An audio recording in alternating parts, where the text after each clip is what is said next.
Okay, I want to welcome everybody to our first Thursday meeting. It's June the 16th, 2022, and we have like 25 people here already tonight, so that's awesome. I want to welcome, we have a visitor, Richard Edwards, is a friend of Sylvia's, I believe, and she recommended to come, and he's checking us out tonight, so welcome, Richard. Can you unmute yourself and just tell us what kind of photography you do? Lower left-hand corner microphone. Hi. I live in Tampa. I'm up at Georgia. I spend the summer in Georgia right now, so I'm watching you from Georgia.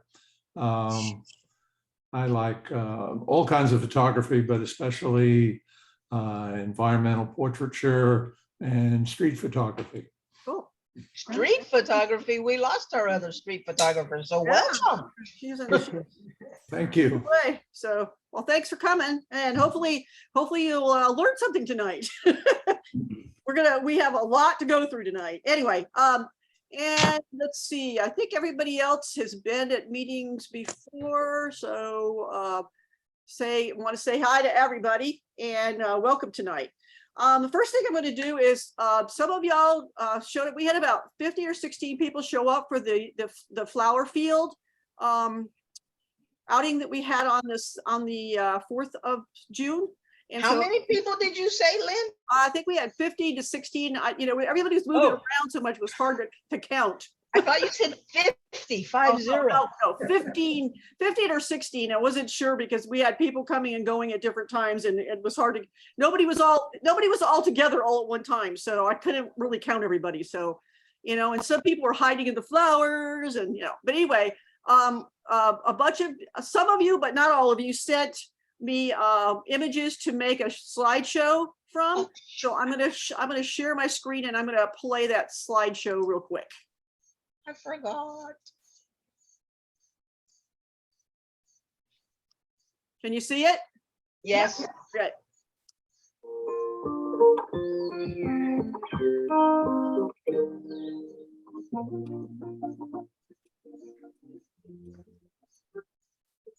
The music's messing up, Lynn. Sounds good on my end. What you do about it?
Okay.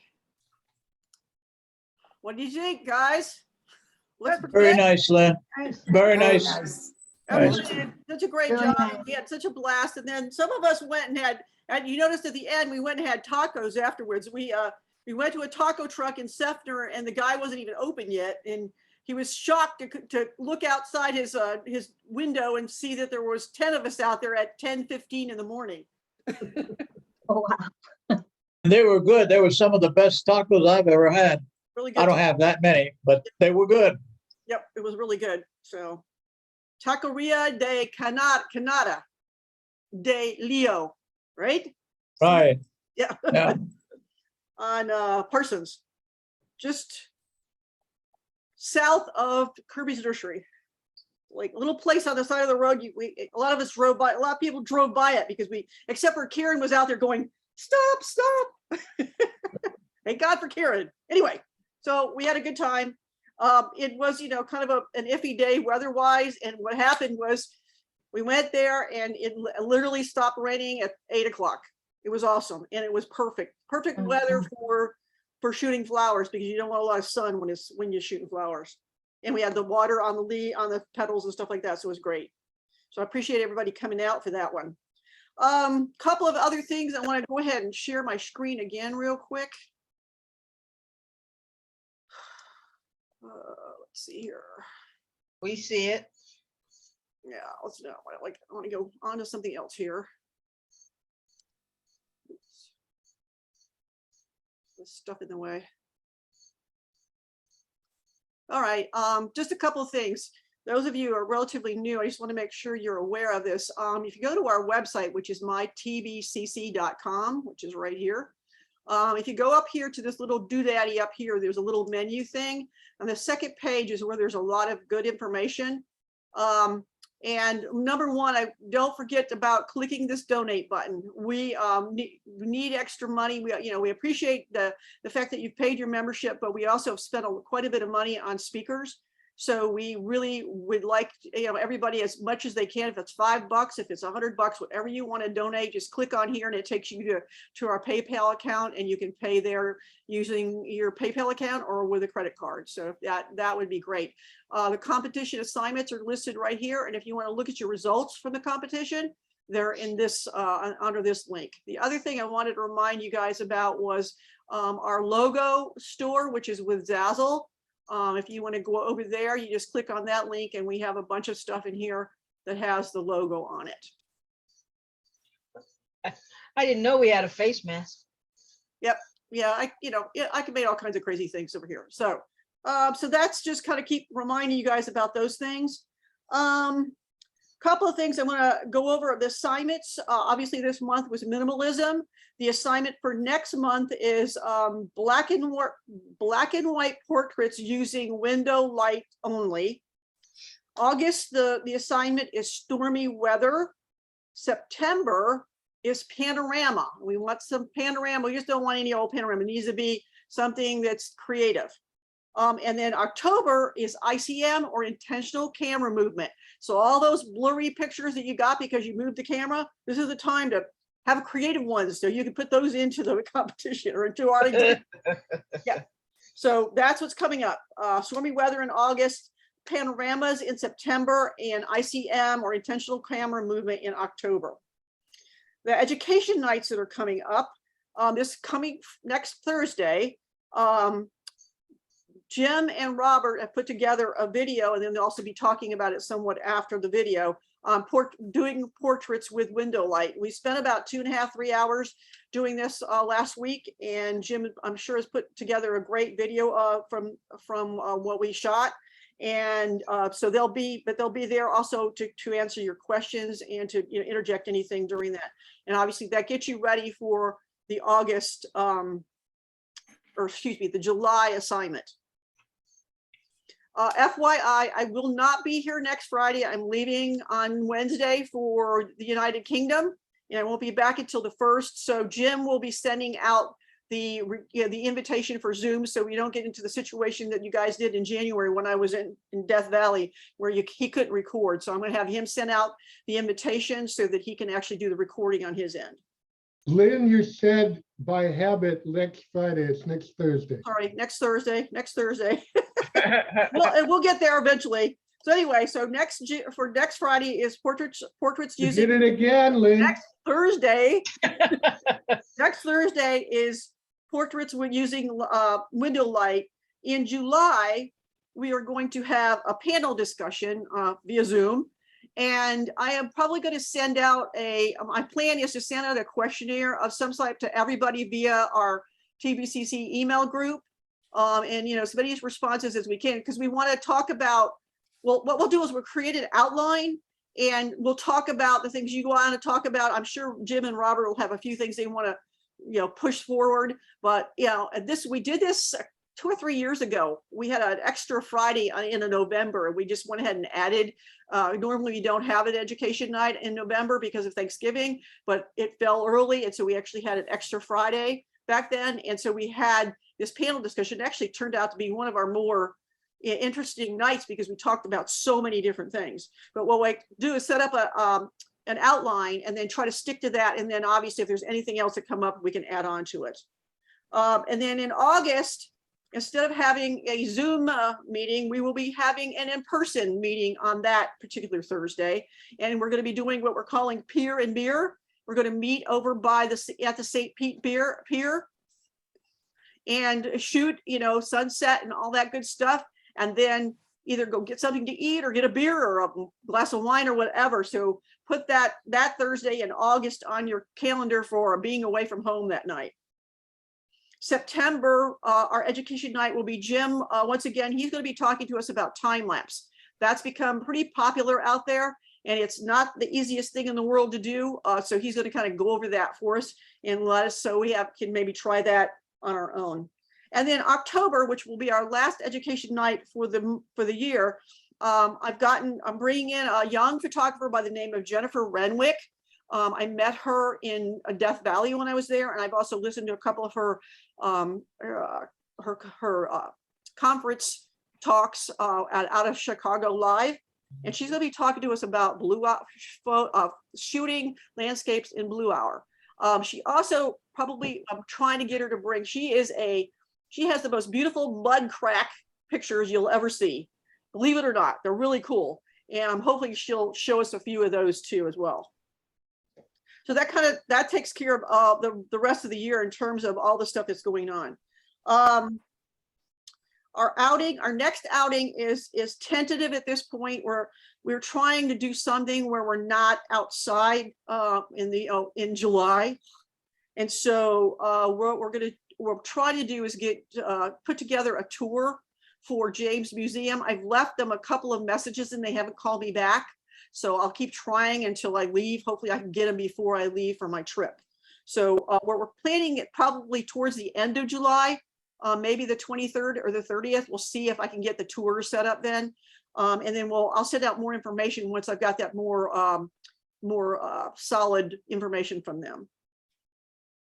The other date I want you guys to put down is our annual Christmas and awards and our annual meeting that we have, our annual party that we have in December. We don't have any exhibition night. We do not have an education night in December. The only thing we have in December is our party. And it's scheduled now for December the 4th. That's the 4th, which is a Sunday at 1 p.m. And it will be again at Felipe Park at the pavilion that we've had it for the last 2 years. It's worked out great. We've had a blast every time. And so we decided to go ahead and do it again. And those places book up very early. So we decided to go ahead and get it done now. Does anybody have any questions? Any comments? Robert, anything you want to add? Yeah, it's based pretty much on, wait a minute, am I muted? No? You're good. Okay, good. It's based on tonight's assignment, minimalism. And one of the things that I want to caution all of you as photographers is to, when you're shooting and you're not including you in the shot, the shot becomes very minimal. And what do I mean by that? I mean that a lot of the shots, things that I'm having to critique, not having, I don't have to, but a lot of the things that I critique are just shots. And very few of them actually hold the photographer in those shots, meaning I don't see that person. So I see a shot, but I don't see any definition behind that shot. So you're going to hear in the critique tonight, and I'm going to be a little bit expansive in my critiques, in my conversation about it, what I mean by what I'm saying right now. So listen for it. Okay. Jim, any comments from you in between your mouthfuls of chicken cacciatore? No, I haven't seen anything for tonight yet. I've been busy, so I'm going to see it live along with everybody else and be judging it and critiquing it. But I do want to say I looked at that slideshow, and that was a really nice selection of images. People really did well with that. Yeah, we had a lot of fun. It was, yeah. Good. Like I said, we thought we were going to get rained out, and it turned out to be a perfect day. So Yeah, it was just perfect for flowers. any other comments, Jack, or anybody of the other any of the other officers have any comments? Any questions from anybody? Okay, I guess we're good to start the oh, and Jim McWilliam is going to be our third judge tonight. So Who is? I'm Jim sorry. McWilliam. Oh, okay. Ha, If you have questions, write them on the back of $100 bill. here you go. That pretty much means if you don't have a goofy name for your photo, you're not going to get a good score. Or if it's not altered reality. He hasn't done that too much lately. Altered reality has been somewhat limited, so. All right, let's go ahead and get rolling on. We have a lot. We actually have more images tonight than we have ever had. We have 56 images. So we're going to have to try to truck through them as quickly as we can. And then, if Robert wants to do some talking about these assignments, especially, so we're going to have to move things along pretty quickly. So let me get into the sharing again and get Lightroom up here.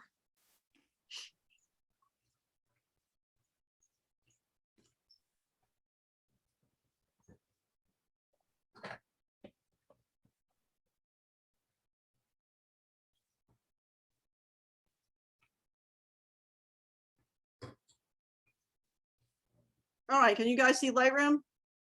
Yes. Okay. All right, so we are in June. And this thing got turned around.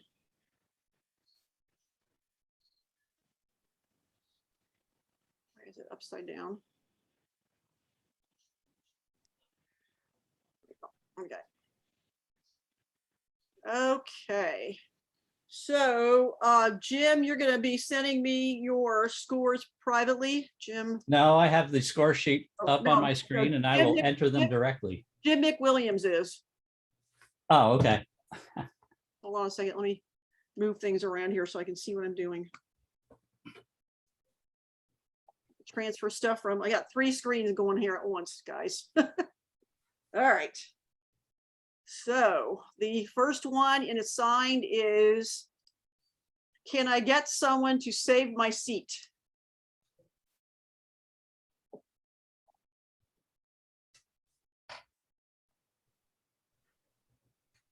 And Jim McWilliams, you can just put a 0 down for that one, since that's yours.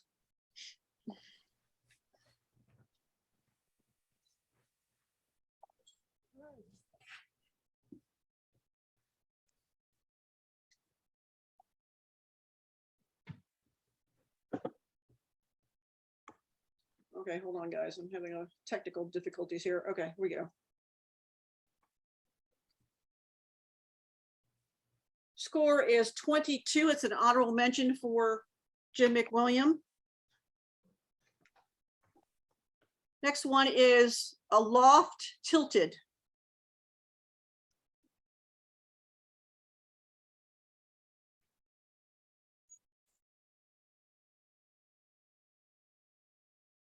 Hey, Lynn, Yeah, this is Jim.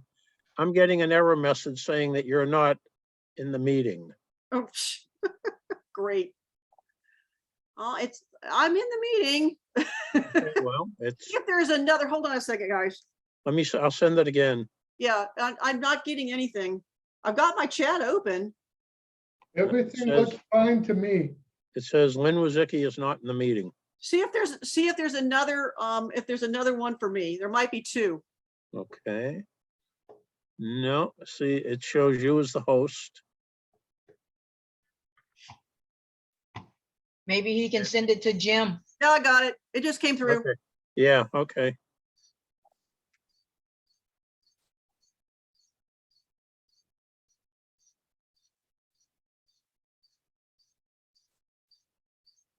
Score is 23. That's an award for Leslie. Next one is Not Riveted.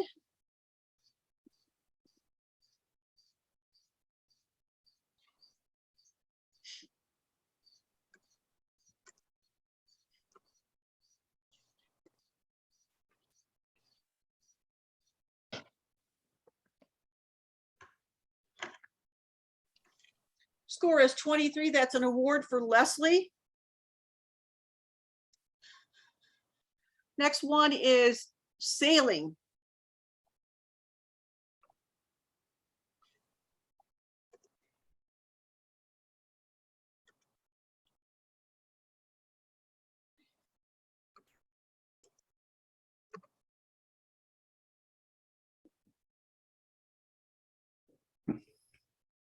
Score is 23. That's an award for Lee. Next one is Sunset.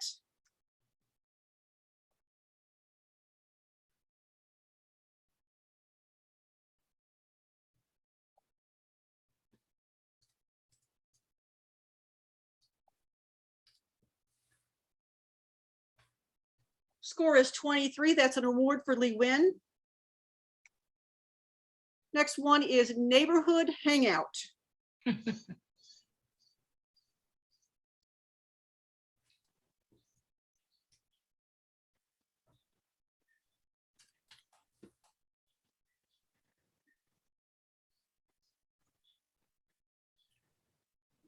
Score is 22. That's an award for Christy McAdams. Next one is Just a Sheaf. A sheaf.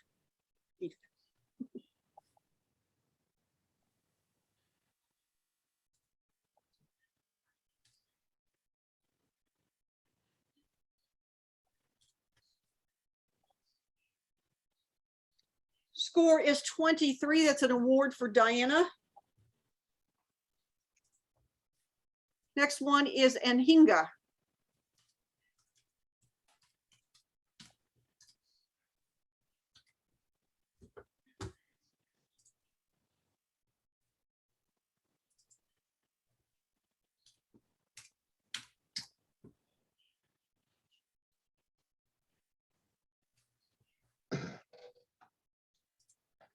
Score is 22. That's an honorable mention for Rod. Next one is Taking a Break.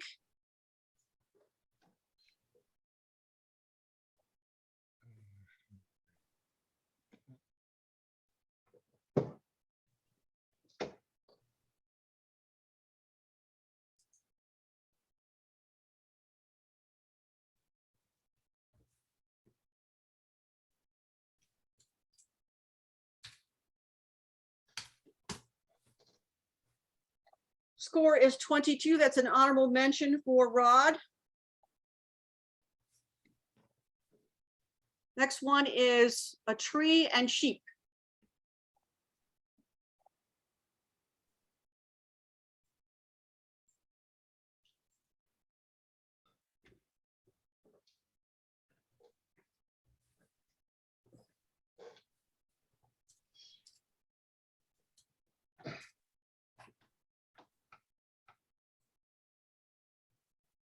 Score is 23. That's an award for Lee Win. Next one is Waves.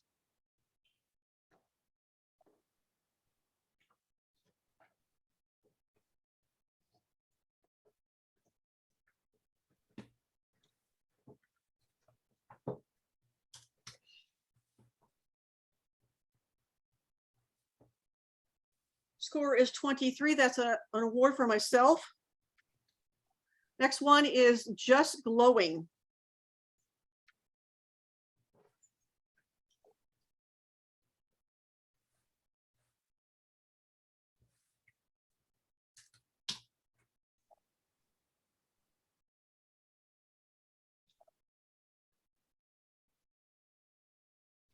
Score is 22. That's an honorable mention, honorable mention for Sherry Kelzinski. Next one is Feather.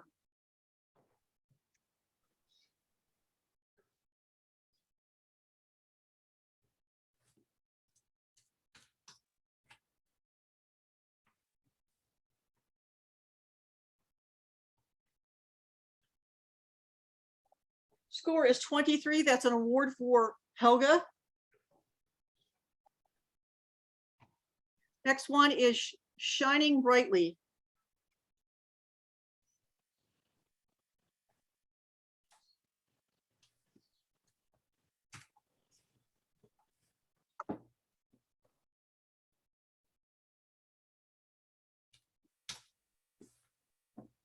Score is 22. It's an honorable mention for Sherry Kelzinski.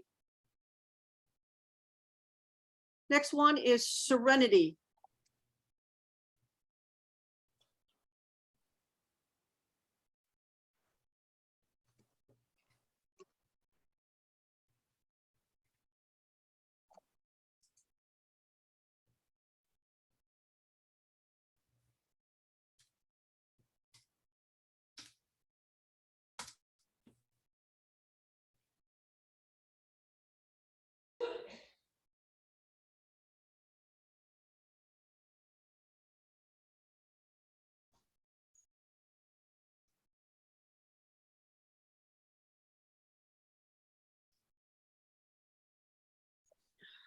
Actually, that's the wrong one, guys. Hold on a second. Let's back up here. It's out of order. This one's out of order. This one should be at the end.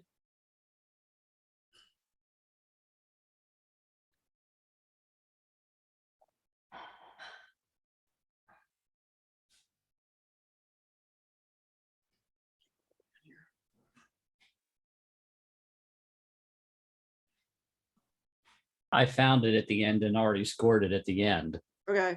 It looks like another score may have gone in the wrong Yeah, I don't know why it did in the that. wrong entry because they're out of order.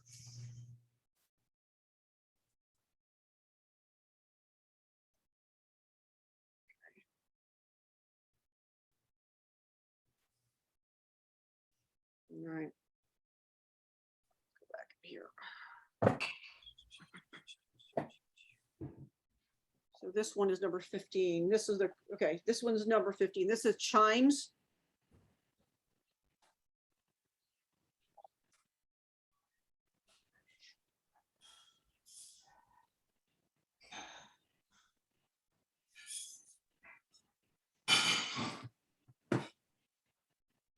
Oh, and by the way, Serenity was a score of 22. That's an honorable mention for Sylvia.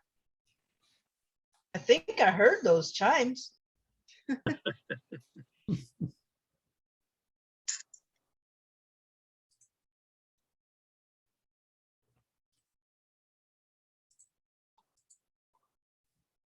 Hang on for a second, Lynn. Okay, I lost my score sheet. I lost my screen that you're sharing.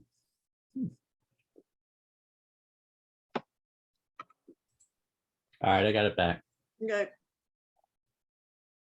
So this one's Chimes. Okay.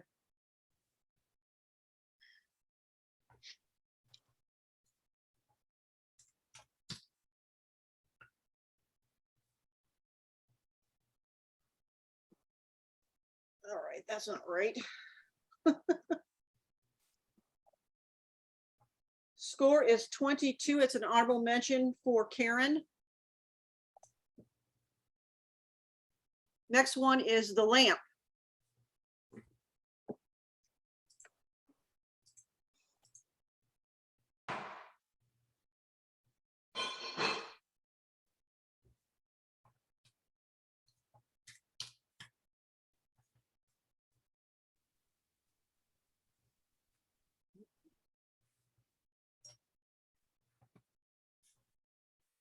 Score is 22. It's an honorable mention for Karen.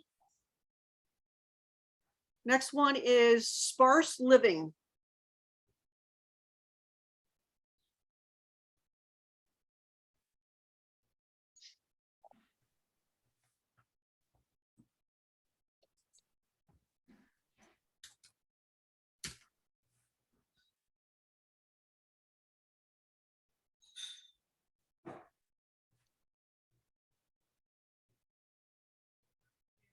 Score is 23. That's an award for Jim Hagan.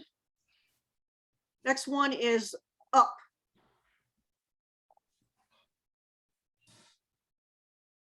Isn't that a movie? Yeah.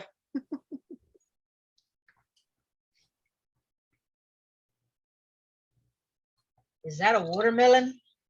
Looks like watermelon.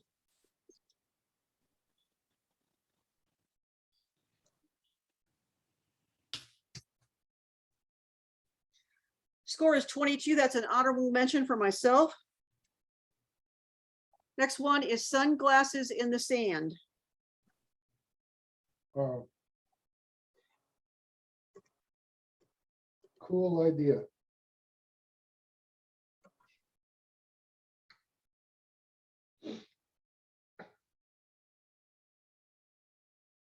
Score is 22. It's an award for Christy.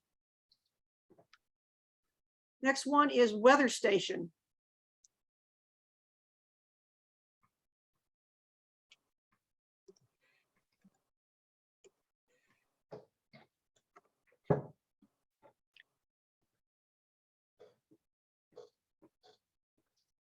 Score is 22. It's an honorable mention for Alan. Excuse me.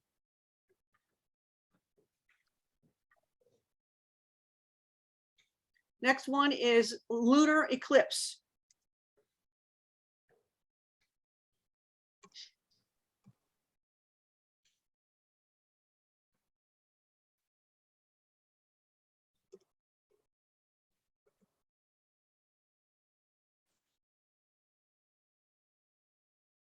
Score is 22. It's an award for Valerie. Next one is Persimmon Tree and Morning Fog.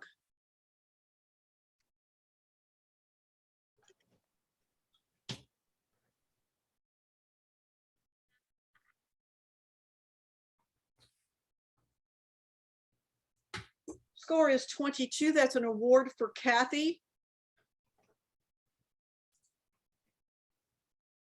Next one is Moonlight Sail.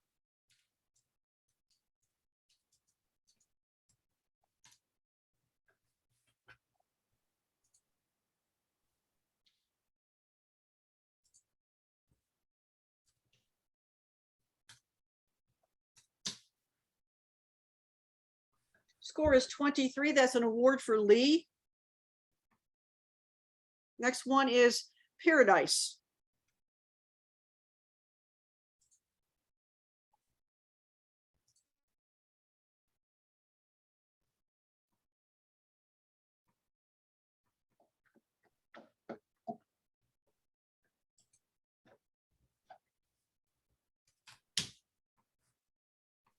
Score is 22. That's an award for Lourdes.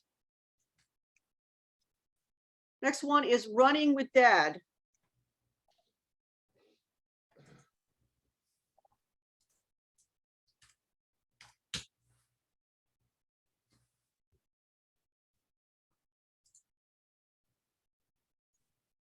Score is 22. That's an honorable mention for Fong. Next one is Jogging Up Hills in Florida.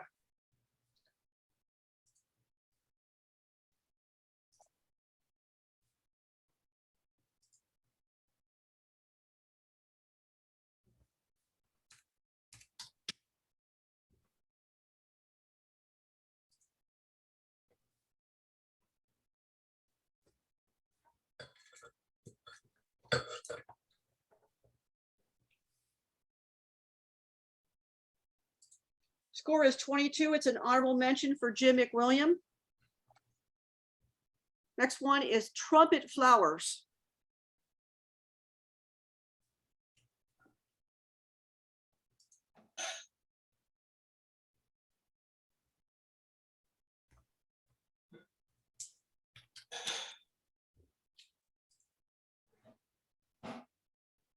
Score is 22. It's an award for Kathy Thompson.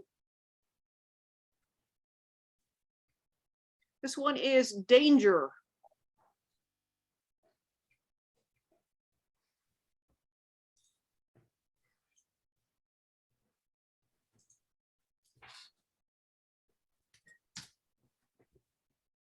Score is 22. It's an award for Lourdes.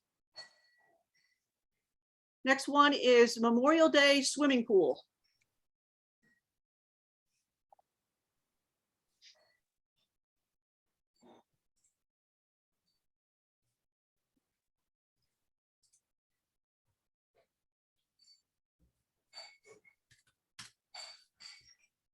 Score is 22. It's an honorable mention for Fong.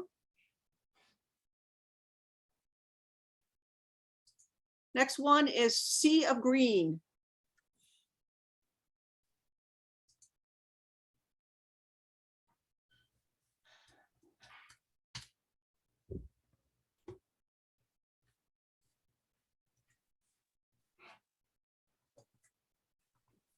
Score is 23. That's an award for Steve Zimick. Next one is Push Pin Pushover.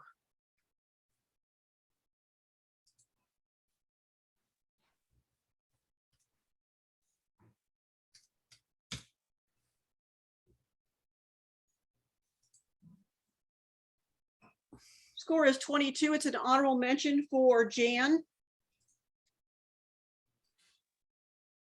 Next one is Fall Like Dominoes.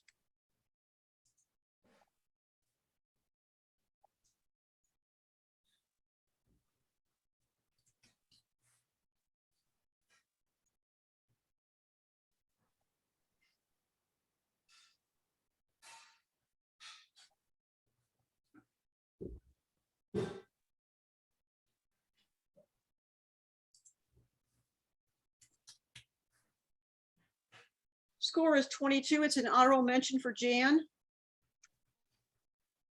Next one is Graceful Hunter.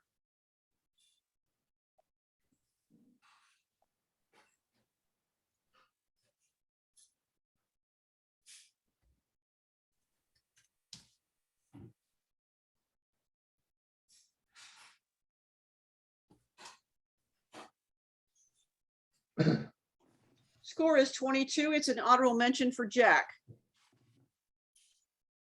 Okay, that is all of the assigned. Just a quick comment here. You guys are probably hearing a lot of 22s and you're wondering why some people are getting awards and some people are getting honorable mentions. Once you become AA, the range moves up. So you will get if you get a 22 when you're in a AA, you're going to be an honorable mention, where if you're a single A, just a single A, then you're going to be an award. So that's where, and a lot of you flipped over to AA this month because it's 4 months of qualification for the year. And then, you know, you have to be in, you have to submit images 4 times or 4 different months. And then once you've done that, then you, and your score is over 4.5, your cumulative score, which is on the standings that we have on the website, then once you go over 4.5, then you go up to AA. So if you're wondering why it seems like some people are getting honorable mentions for 22 and some are getting awards for 22, that's the difference. And there, like I said, there was a big change this past month for a lot of folks. Okay, let's go on to general. First one is stormy weather, and this is altered reality.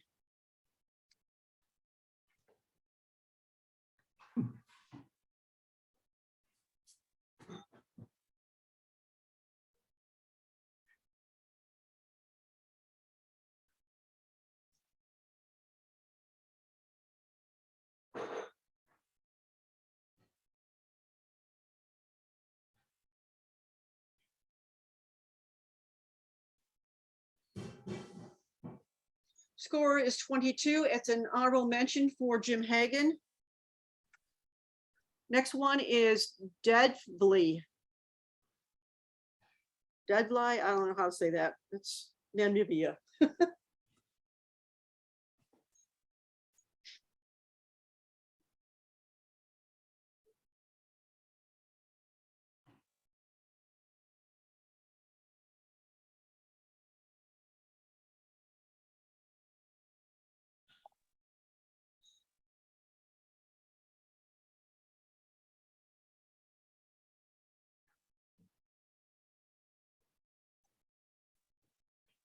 Score is 23. That's an award for Diana.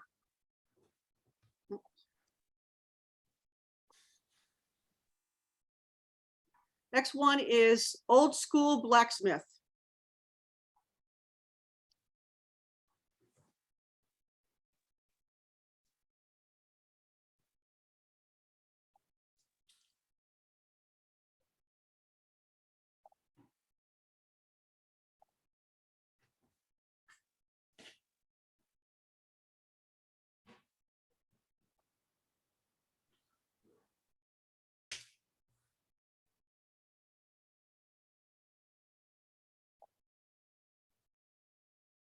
Score is 23. That's an award. Wait a minute. Okay. Yeah, score is 23. That's an award for Jim Hagan.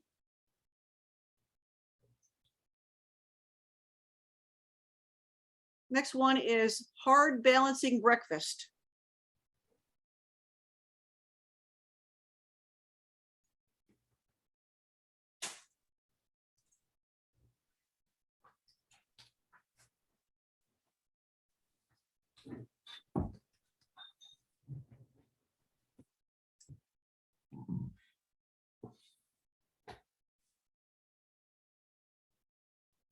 Score is 23. That's an award for Sherry Kelzinski.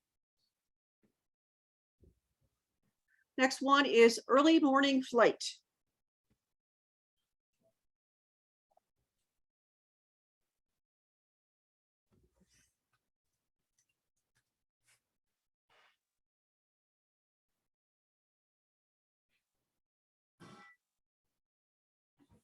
Score is 23. That's an award for Sylvia. Next one is Joyride.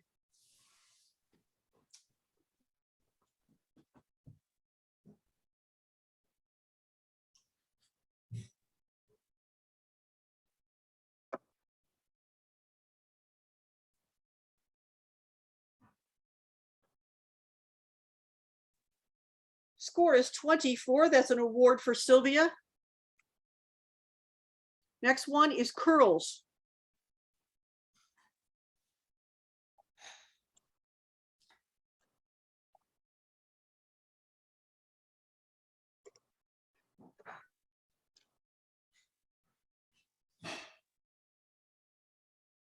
Score is 23. That's an award for myself. Next one is Self-Portrait.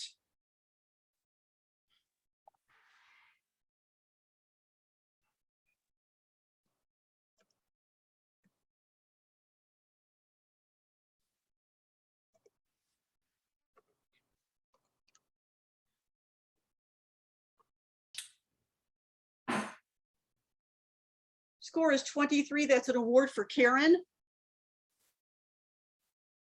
Next one is Busy to Make Baby.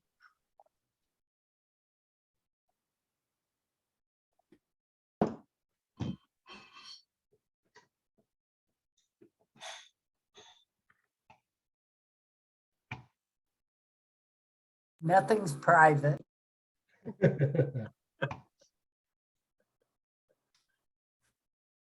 Score is 22. It's an honorable mention for Fong. Next one is Brown Pelican at Pine Island.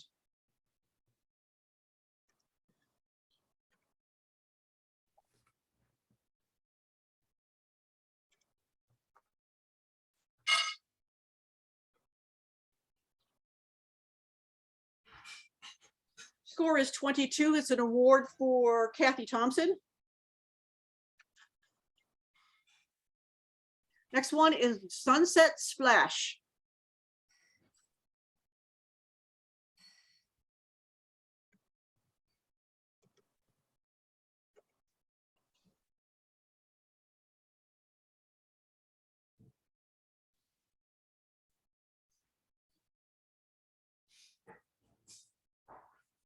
Score is 23. That's an award for Lee.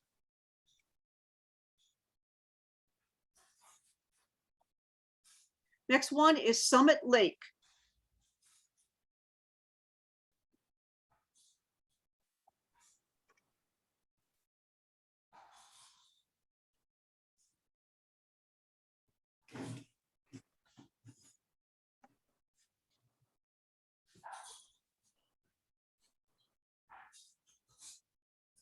Score is 22. It's an award for Valerie.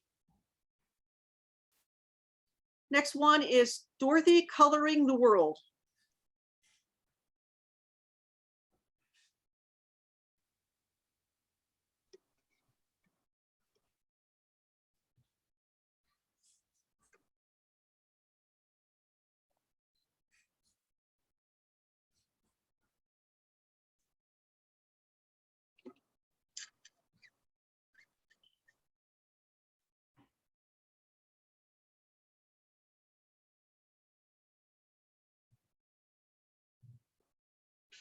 Score is 22. It's an award for Valerie.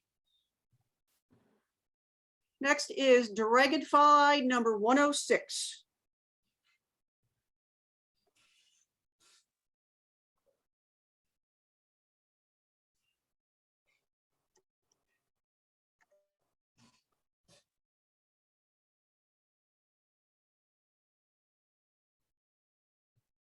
Score is 23. That's an award for Steve Zimick. Next one is Standing Watch.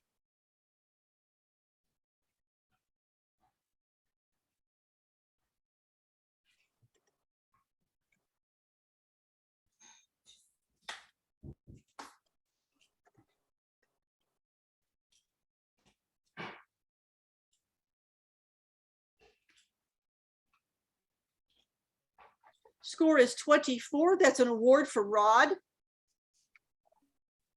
Next one is Red Wing Blackbird in Flight.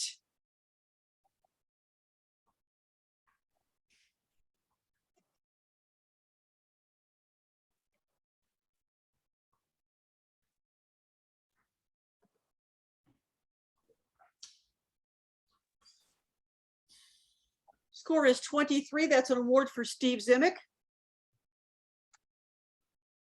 Next one is Beauty.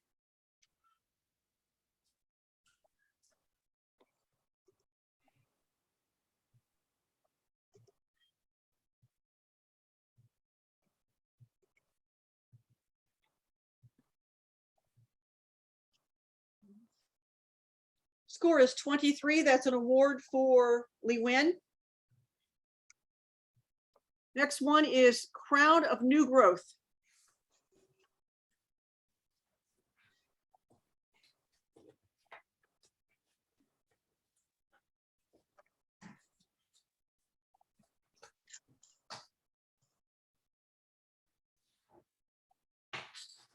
Score is 23. That's an award for Lourdes. Next one is Mini Chain Gang.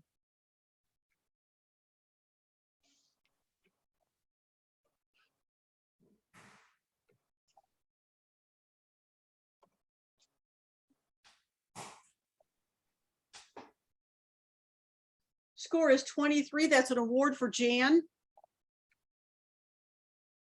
Next one is Koi in a Pond.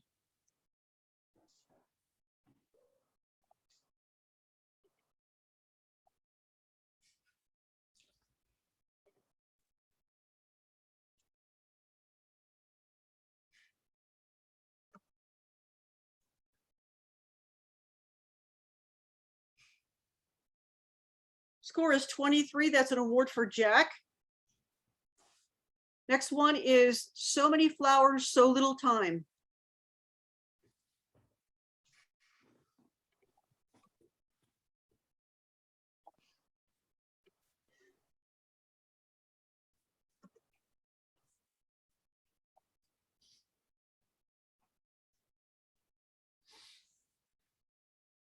Score is 23. That's an award for Jack. And last but not least, Too Slow.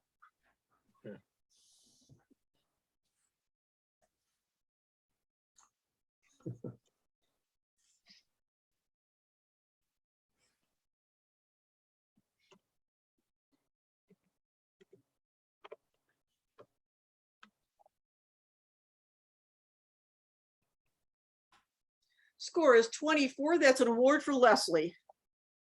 Way to end it tonight with a dead critter. I was trying to just change it up a little bit. There you go. Not always I pretty. haven't stuff. seen a dead critter in a while. Okay, guys, let's take a 10-minute break and then we'll get started on the commentaries. So let's be back here at 5 minutes after 8.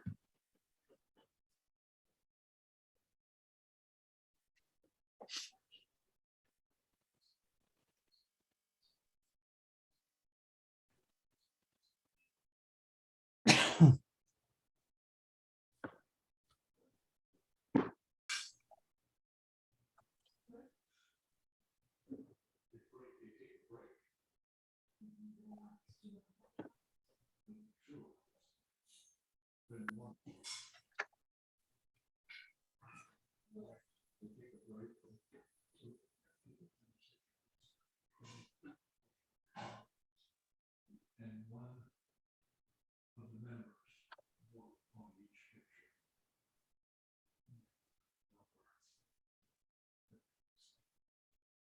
22, 22.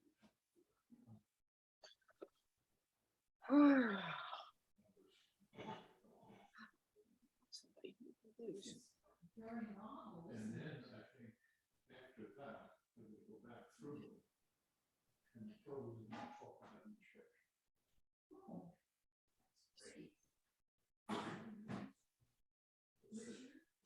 Huh? I'm watching that old Diane Keaton, Jack Nicholson movie where Oh, yeah. he was dating her daughter Right. and I just love that movie.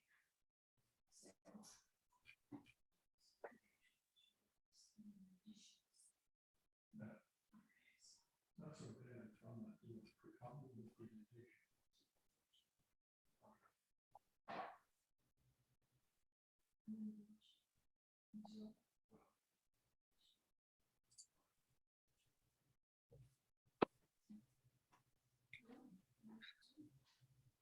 Several times. Huh?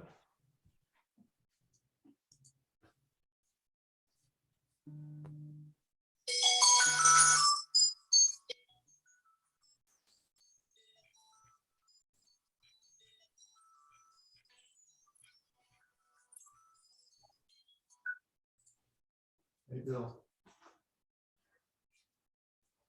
Okay. I think I'm gonna talk for a couple minutes. I'm in a Zoom meeting and I have a break right now. Huh? Give me a call in? Oh, yeah, tomorrow's good. I'm still a kid, yeah, I'll be an old man on Saturday.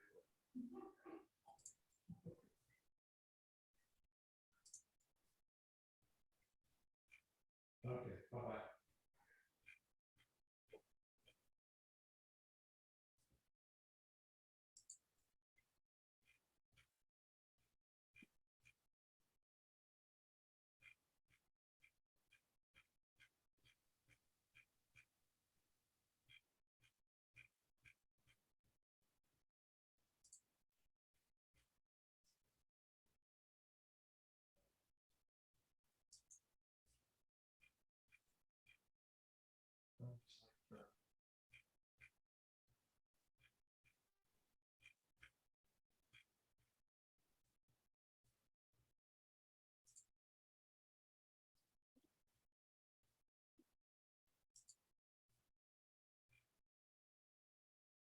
Hey, Chris, how have you been feeling? All right.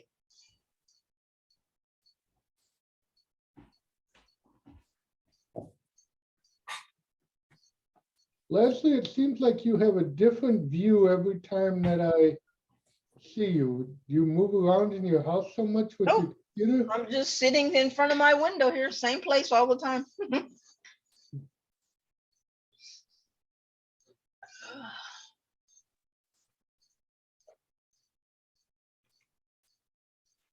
Since it looks like we might really work from home the rest of the time now, I might actually buy a desk. I have a desk in a study, but doesn't have any windows. Yeah, that's been repeatedly confirmed for us. It is definitely absolutely true that I will work from home the rest of my career. Good. Yeah, I like it. Oh, I like it too. I wasn't a big fan of it at first, but I have definitely grown to get accustomed to it. Yeah, I really like it. One of the women I work with, she never worked from home, even during the heyday of COVID, because her husband was retired and he's home all day. So, so she never did work from home. She said she did not want to be home.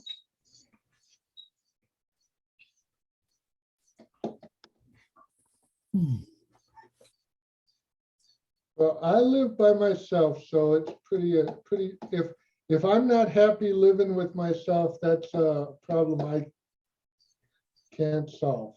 Yeah, well, my dog is here and she'll bring me her ball. It's like she knows when it's lunchtime, and she'll bring her ball to me and I take her out and hit the ball a little bit. But other than that, I don't have any disturbances. I have this one coworker that has no respect for the lunch hour whatsoever. And that's probably my biggest complaint. And if that's my biggest complaint, I don't have any complaints, but Yeah, that's true. it seems like every time he needs my assistance, he asks for it during the lunch hour. It's just remarkable. We have a group chat where everybody says good morning to everybody and everything. I always let them know when I'm leaving for lunch. Yeah. I'm leaving for lunch, don't call me. Except, of course, Brian, he can call me. He's my boss. He can call, but but he doesn't. Nobody does now. I told him I don't even mind you calling me when I'm off if I'm around, but when I'm having lunch, I don't want to be disturbed.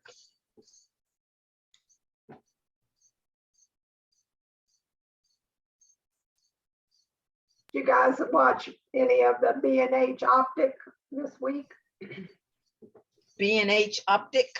Yeah, that they had their big landscape, whatever. They had it live and Zoom this year. It's free, you know, but they had it actually in New York. You could, if you were so inclined, you could go. But I don't even know what you're talking about. Oh, B&H Photo, they do it every year. They okay. New York, they have a big, and they had Scott Kelby spoke, and there were a lot of people. Oh, okay. Yeah, and I think it's all recorded, but I don't even think Kathy mentioned it. Kathy Perupsky, you know, she works with him all the time. Yeah, I don't know. They had a lot of B&H does a lot of those videos and stuff. I think if you go on their site, you probably could find the recordings of it. I think it's all recorded, so I think you can watch it. You supposedly had to register for it, but it was strange because the first 2 days I got the links to watch it live, and I watched it, period, you know, off and on. And then the was Sunday, Monday, Tuesday, Wednesday, and then Tuesday and Wednesday I never got a link, and I couldn't. And I could never get back in, and all the recordings were just from day one, and you know, so I don't know what happened. But so how was it? It was good. There was a lot of different. There were a lot of them were people that do, like, it was inspirational kind of talks and people showing their trips to Antarctica and the things that they've done, and is it Joe McNally? He showed all the different countries that he spoke. And they had some National Geographic photographers who presented things, and then there was a main stage and then a second stage where they had more post processing. Some of that kind of stuff was more technical things were. Yeah. Have you ever gone to Photoshop World? No, never have. I went 1 year. Yeah. When it was in Orlando.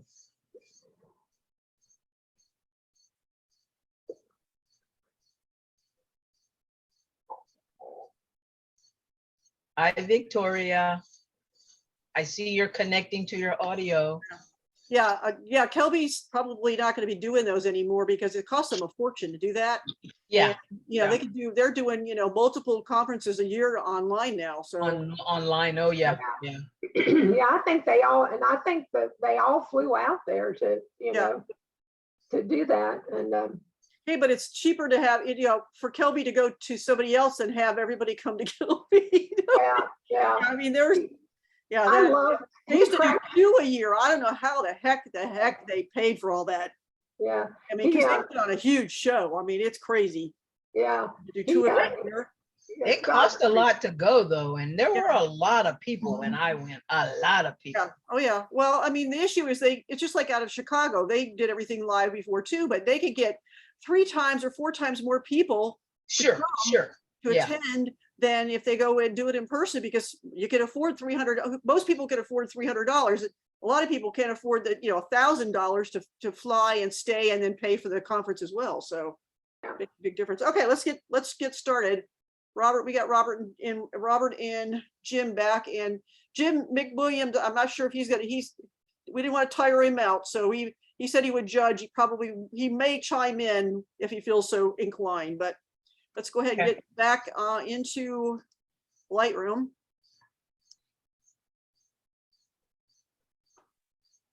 And we are going to go to assigned. And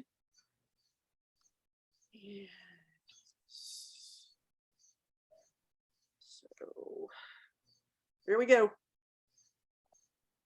I love this one. You would. Robert, Jim, Sykes, comments quickly. Yeah, this one works. This one definitely met the requirements. And the composition was spot on. Oh, I found it to be a little bit busy. That's a lot of chairs. Yes, Jim, I think your composition is overly done. What does that mean? Yeah.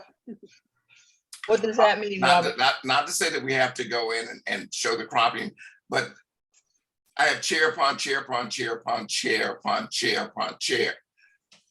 So the negative spacing on that could have been reduced by at least a third in order to illustrate it. It's probably just as well I took out all the chairs that I did take out. So like you're talking like this? No, go back. All right, now come in. Good. Right there? Yeah. Yeah, definitely. Yeah, it makes the person more prominent. Mm-hmm. I can see the person to start off with. That's true. And I was concerned about that. Yeah. That you could see the one person that was sitting there. Yeah. Well, you put him in the right spot. Yeah. Less chairs. Okay, this one.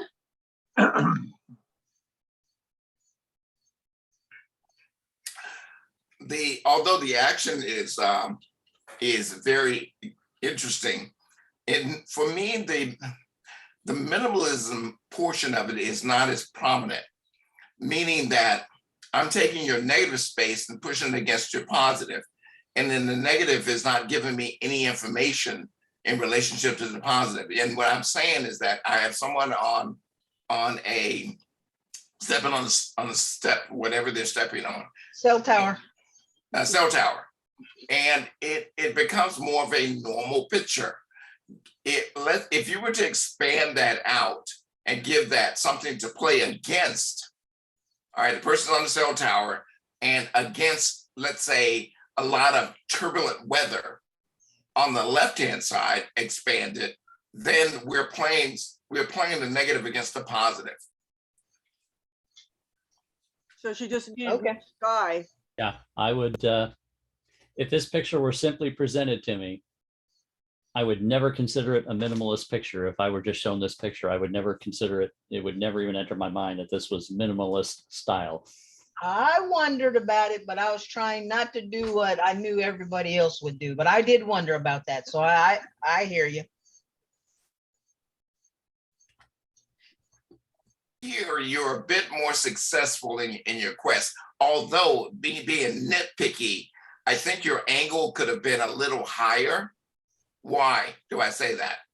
Take a look at the two black screws in the background. See how they're intersecting with that black Oh, yeah, going across? yeah. Now you're playing what in this, as I mentioned, I find this a bit more successful because you're playing the lighter portion against a darker portion.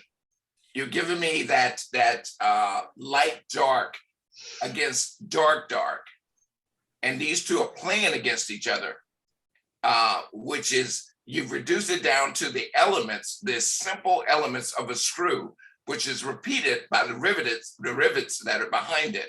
So I find this a bit more successful. However, that's an even stronger, Yeah, I mean, a much stronger I agree.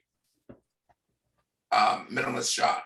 And I agree with exactly what Robert said about the intersection of the two black bolts with the black background, you know, back there. Okay. Yep.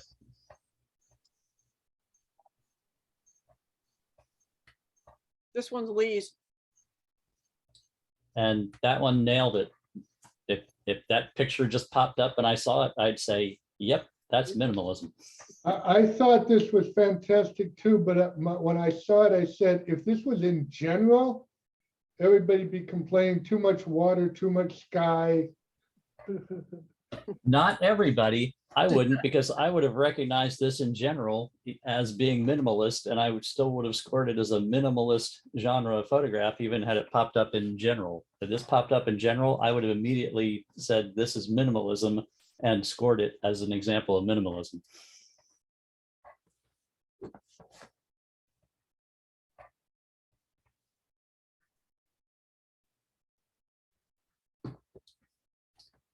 I wouldn't It's one of touch it. those cases where I like this is one of those cases where breaking the rules and going dead on with the symmetry worked for it. Actually putting that on the rule of thirds just turned that into a generic sunset for me. Absolutely. That's why I But this- told Lynn from the beginning, I wouldn't touch it. But this bullseye symmetry actually just turns it into a wonderful minimalist abstract. Who's running the show? Who's doing the cropping right now? That was me. Lynn, Let me point out one other thing about this shot. Had this shot, the sun been slightly higher, I would consider it to be a boring shot. And yes, you heard me say that word boring. But because the sun kisses the earth and there's an explosion at the bottom, almost like a nuclear explosion, it gives it some sort of a sense of purpose. Right there in that center portion, it gives it a point of purpose. the atmospheric distortion at the base there, absolutely. Yes, and that's what I was going saying in the beginning about having your shots mean something to you other than just a shot.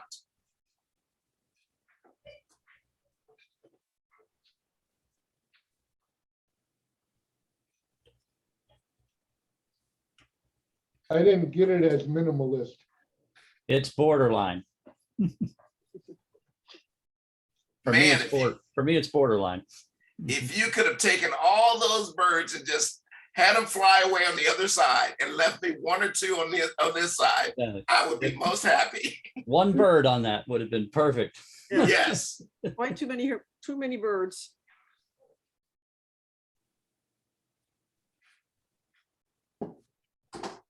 When this was full screen, I saw a lot of distraction behind it. It's not so bad now. What distraction? Yeah, did you there. See, all that black gray stuff was a distraction for me. I don't know what the heck you're talking about. Black. You don't see it? Nope. Go back to full screen. I mean, I'll describe it. Like there's something there's like a gray part that goes all the way up to the top. You don't see that stuff? Nope. No. What are we Yeah. supposed to be seeing, Brian? Wait, get my, You mean like a glare type look or glow? There's black and then there's gray and then there's a lighter gray all behind the subject. I don't see that. I don't Wow. see On it. my screen, the subject is on pure black. Yeah, Well, Yeah. I don't mind. it must be the Zoom connection. Or your monitor brightness is turned up way too high. That's Yeah. what I'm guessing. Yeah, my monitor was calibrated yesterday, so it's right on the money. Mine's calibrated and I see pure black behind it. Yeah. Good to know. I'll address Any that. comments This is- about the picture, guys? Yeah, it's definitely minimalist. This is very, very, very nitpicky, and I'll admit that, but the definition of a sheaf is a bundle of grain, and this is exactly not a bundle of grain. Watch those those titles. That's Diana. We'll have to get on her. She's not here tonight. This one is Rod's.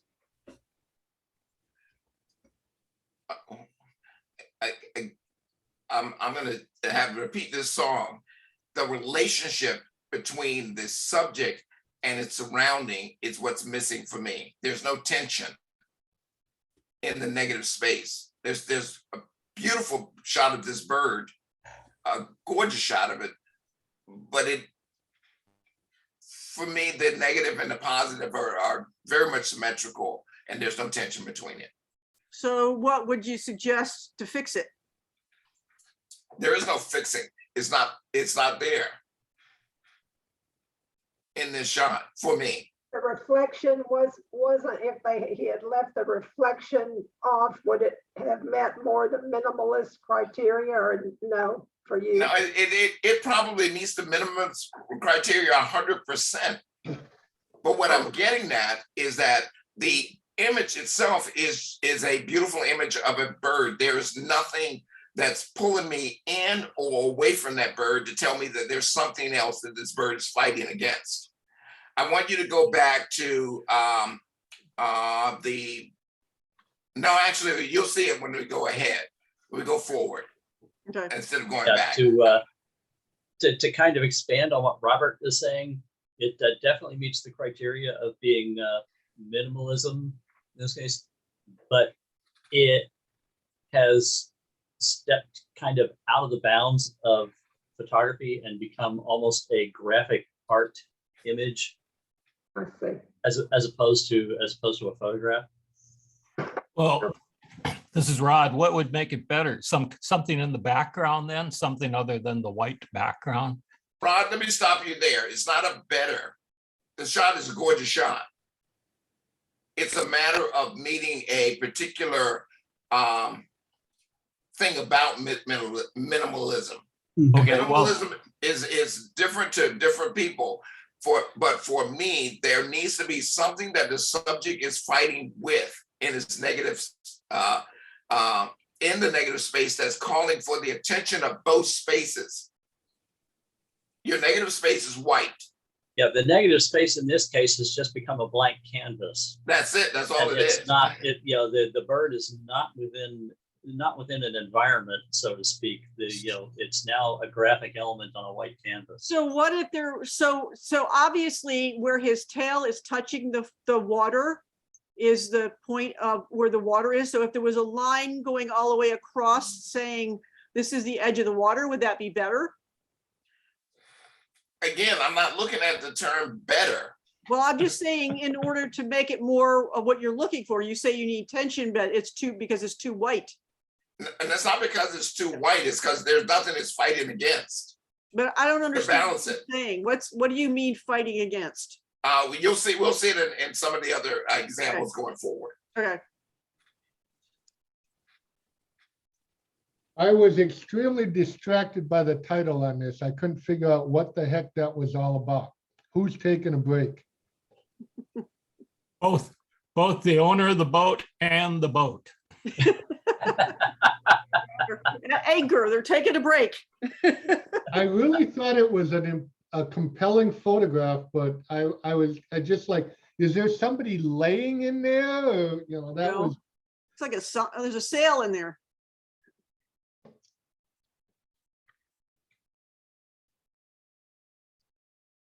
I don't know. I just thought maybe it needed a little more contrast to set it apart. I don't know. This one worked. Yeah. Yep, But- this worked. Robert? I don't have very much to say about this one. Okay. It's borderline also. We have a lot of borderlines tonight. Yeah, there's a lot of borderlines tonight. All right, now we're playing. Okay. We are playing now. The lower portion of the photograph, which is a gradation to black. The upper portion is a gradation to black. The left side is met with a central figure that could have been a minimalist by itself. However, you gave me an interest on the right-hand side that said, whoa, it was a surprise. This is tension. Yep. Okay. It's minimalism coupled with visual tension, which is bonus points right there. Way to go, Lee Win. And as Robert said, that chiaroscuro effect of the dark to the light to the dark as you go through it. If this had just simply transitioned out to white at the top, it would be nowhere near as strong as an image. Not at all. I'm gonna nitpick one thing in the title. I would have said tree and a sheep, because sheep is a plural or a singular. Well, if you want to get ultra nitpicky, it could be tree and a sheep and a bird. Yeah, that's right. Bird? There's a bird. Look to the left of the tree. Oh yeah, just barely to the left. If you want to get really nitpicky, speak 4 languages like Luann does. Yeah. The A isn't important to her. Excuse me.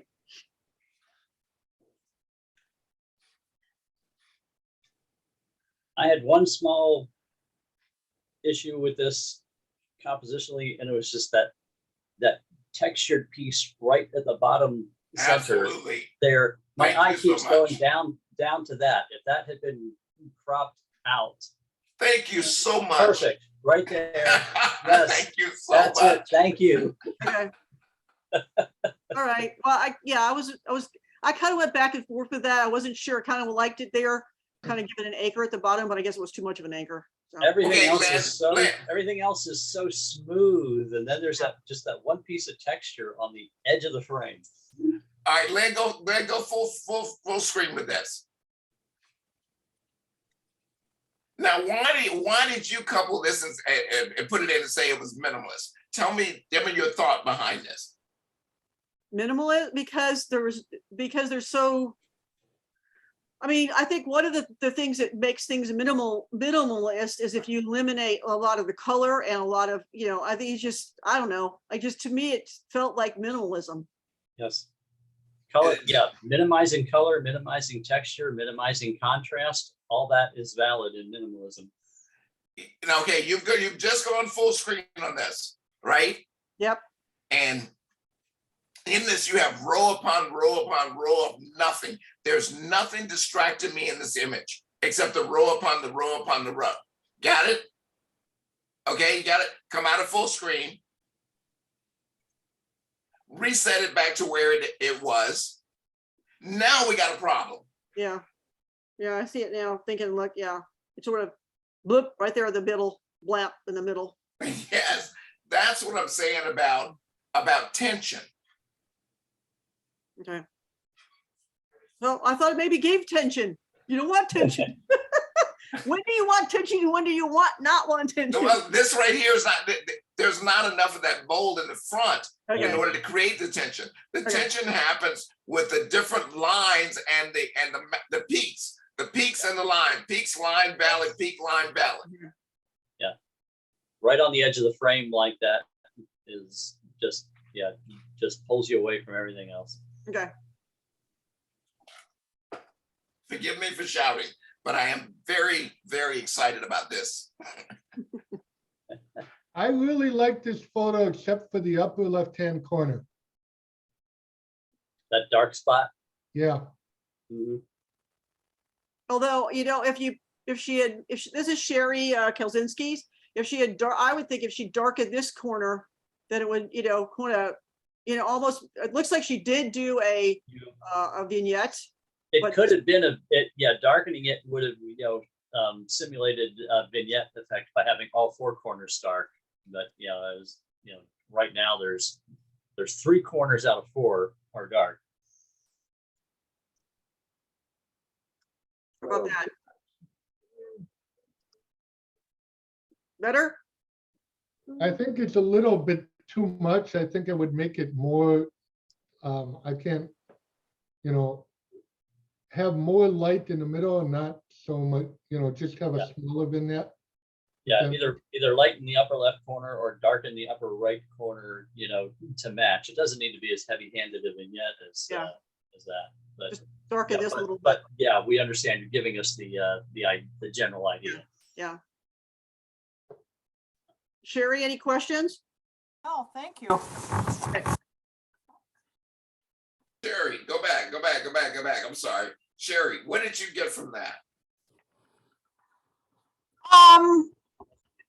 It balanced it out more. I guess I didn't realize or notice the dark spot. Well, she doesn't have you guys in her, she doesn't have you guys in her mind when she shoots yet. You'll get there. Well, Sherry, the reason why I pointed that, I stopped it and questioned you about it is because what we get oftentimes is tunnel vision. And what I want you to think about is all 4 corners rather than the center. Right. I often see things in my viewfinder and I do everything I can around to eliminate them around the edges. But if I can't, then I'm thinking, okay, that's one I'm going to have to fix in post. But you gotta keep that in mind. You got to know that you're going to have to fix it. Robert and Lynn bring up good points, and it's something it's something a good photographer will eventually learn to do as a good habit, is beyond the subject, be totally aware of all 4 sides and all 4 corners of the image. What's on all the edges, what's in all the corners. Yeah, I do a lot of moving around when I'm shooting just to avoid having stuff sticking in on the sides. And like I said, if there's no way I can avoid it, then it's in my mind that I've got to fix that later. And actually, Lynn, I heard you use this phrase years ago when you were talking about something like this, and I think it's a great phrase when you're analyzing your image. You called it border patrol. Yep. Oh yeah, that's great. Lots of border patrol. That's a good one. And yeah, keep that, and if you guys have read the article that I sent to you guys from Colleen a couple weeks ago, and then again from there's another one that was a little similar to it by David Duchemin. This is the kind of stuff you get, you when you're first getting started, you've got to keep all this technical stuff in your mind all the time. And then as you go along, that stuff kind of moves back, and you kind of got that. You're now looking as you get more into this, you'll see the image, and then you got to remember just to rip. Oh, okay, I got to check about where's the light, where's the stuff sticking in, all that kind of stuff. But it'll come to you eventually. You'll get there. It becomes instinctive, second nature. It's second nature. You don't have to think about f-stops or shutter speeds. It all just becomes part of what you're doing. It's like driving the car. You don't think about everything. Every time you put your foot on the brake, you don't think about it. Every time you put your foot on the gas, you don't think about it. That's the way photography will be eventually, if you keep working at it. I'm just Helga, as usual.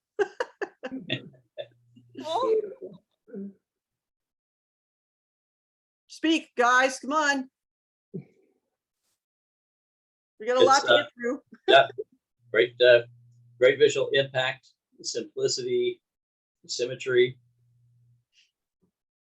I just wish we could get rid of the red arrow. This is one that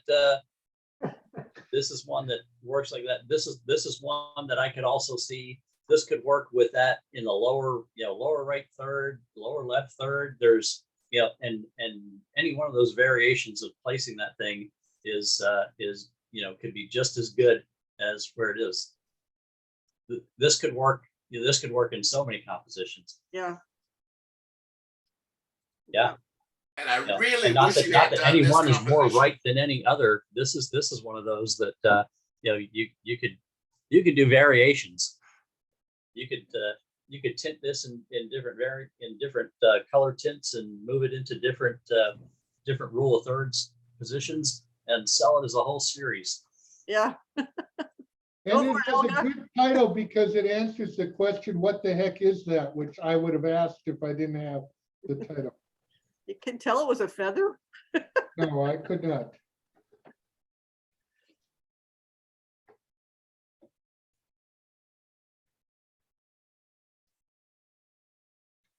I'm gonna depart from what was said last about Helga's work, which, although again a beautiful image, I find that had she given the base of the image some sort of separation from symmetry, not this particular one, the one we had before, some sort of base. And right now there is no base; it's a floater. And I find that the image that Helga had and the one that we have here, again, is a composition inside of a black space. It's no different than what was said earlier about, was it Rod's work? Ryan Hinga, this one. Yeah, it meets the same criteria. It's just black. So what I'm getting at is that the negative and the positive is simply, right now you have composition, but you have no tension. One against the light against this particular green against the black is not playing for me. It's simply a compositional element as opposed to an element that's playing against itself. Hey, may I ask a question, Robert? You may always, you're a grown man and you have way more degrees than I do. Well, I have a question, and I don't mean to be poking anybody, but what's the difference between this and the image before, the feather by Helga? That's exactly what I'm saying. There's no difference. Oh, I'm sorry. I missed that one. I'm giving you that. I'm giving you I said that I was departing from what Jim and others might have said about Helga's, because in Helga's, yes, her composition would have given you a greater sense of minimalism, but it's still, what I'm looking for in that particular image of Helga's is something to play against. And what I mean by that is that surface that it's on, if I was to see a little more surface on the bottom area or texture in that surface rather than floating, then that would work for me. But because they're both floating, they're no different. They're no different than Rod's image. I got you. Okay, I was having trouble understanding what the difference was. They all three seem to be the same. I'm going to give you my take on this. Now, when I see Helga's, it's a feather and it's reflectance and all that. I don't see it as a documentary image of a feather. A feather has a lot of conceptual connotations, to it in art. Now, when I look at this, I don't see it as conceptual. When I look at Helga's, I would immediately think minimalism photography. This is one of those, when I look at it, I would not immediately think minimalism photography. I would think this is a documentary shot of whatever this flower is, almost a scientific, as though it were to be published in a book that helps you identify plants, as opposed to minimalist photography. The conceptual connotations are not there that I get when I see Helga's image. If that helps. I understand that in your mind, one thing says to you minimalist photography while the other one does not. But what I don't understand is, what is that thing that tells you it's minimalism? You see it and you say, well, I recognize others as a minimalism photography, and this is not. What is the difference? It's the conceptual connotation of here is a feather and the feather is reflected. The fact that it's, there's a reflection there tells me this is not a documentary photo to tell me this is some specific species of bird feather. I see. the element of reflection changes the perspective. Fine Yeah. art to be appreciated for the shape and the symmetry. Whereas I look at this and I think, okay, this is something from a field guide to help you identify what this plant is. Right. Okay, I understand that now. Thank you. Let me do one more bit of expounding. When you first started photography, all you want to do is get an image on the capture. That's all you want to do. And you look at books and such, and you want to just to be able to get a good exposure. Right. But the more you do, or the more you practice in photography, the more you find the nuances. And I have continuously said throughout this night that to me, I want tension. And with Jim is stating that I want you to have an actual thought of actually thinking about it and then executing it. And so what it boils down to is minimalism is just like any other photograph. It becomes subjective. It's you guys very put subjective. photographs in here because you thought that they were minimalist. Yeah. So I'm not saying to you that you're wrong and I'm right. I'm simply opening your eyes to another thought beyond the thought that you presented. And If that's that why makes I any came sense. out and started what I said with, let me explain to you what I'm seeing and what's in my mind. Not saying Absolutely. right or wrong. I'm just saying, as an artist, this is how I see it. Absolutely, 100%. I agree. I understand a lot better. Thank you. Leave it alone.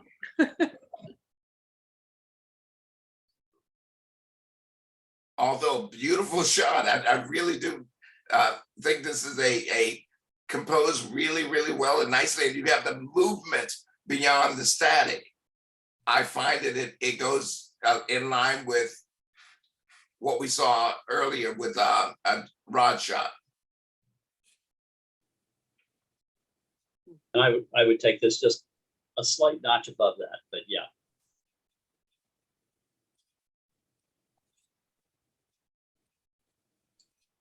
Karen, Yes. Karen, what happened to the object of the light?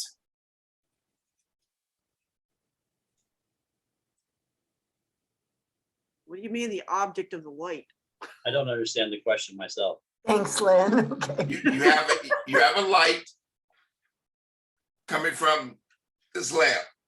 Uh, What is the light lighting? what is it, lighting? Yes. Lighting the wall. Okay, so if it's lighting the wall, then you're playing the wall against the shape of the lamp. So you have two shapes there and you have the light. Okay. What if, what if there's a bowl in the lower left, not a full bowl, just the roundness of a bowl that light was casting something onto? That would play. But But I thought we were doing minimalist here. That is minimalism. I didn't say a full bowl, just the top of a bowl. This is a lot harder than we thought it was. Yes. This is one of those that this is a category that is possibly as subjective as you could possibly get when it comes to judging and concepts. But see, I look at this and I think this is a fantastic geometric abstract, and falls within the guidelines of minimalism, but beyond beyond that, it's not so strong in minimalist, but elsewhere as an abstract, this is a fantastic abstract.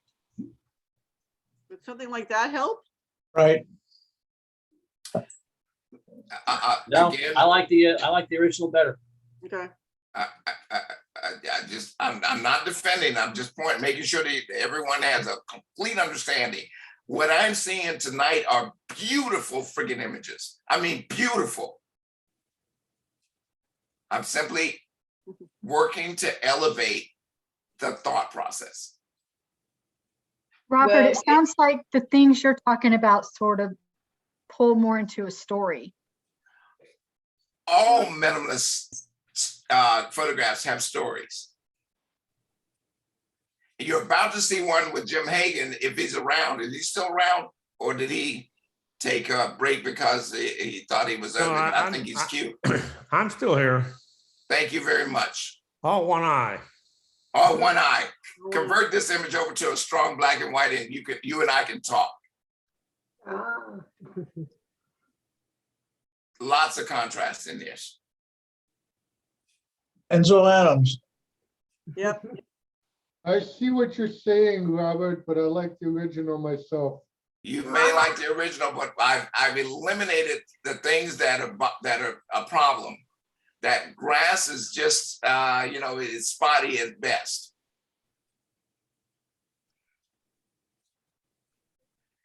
If you give me a gradient at the top of darkening, I think we might have something.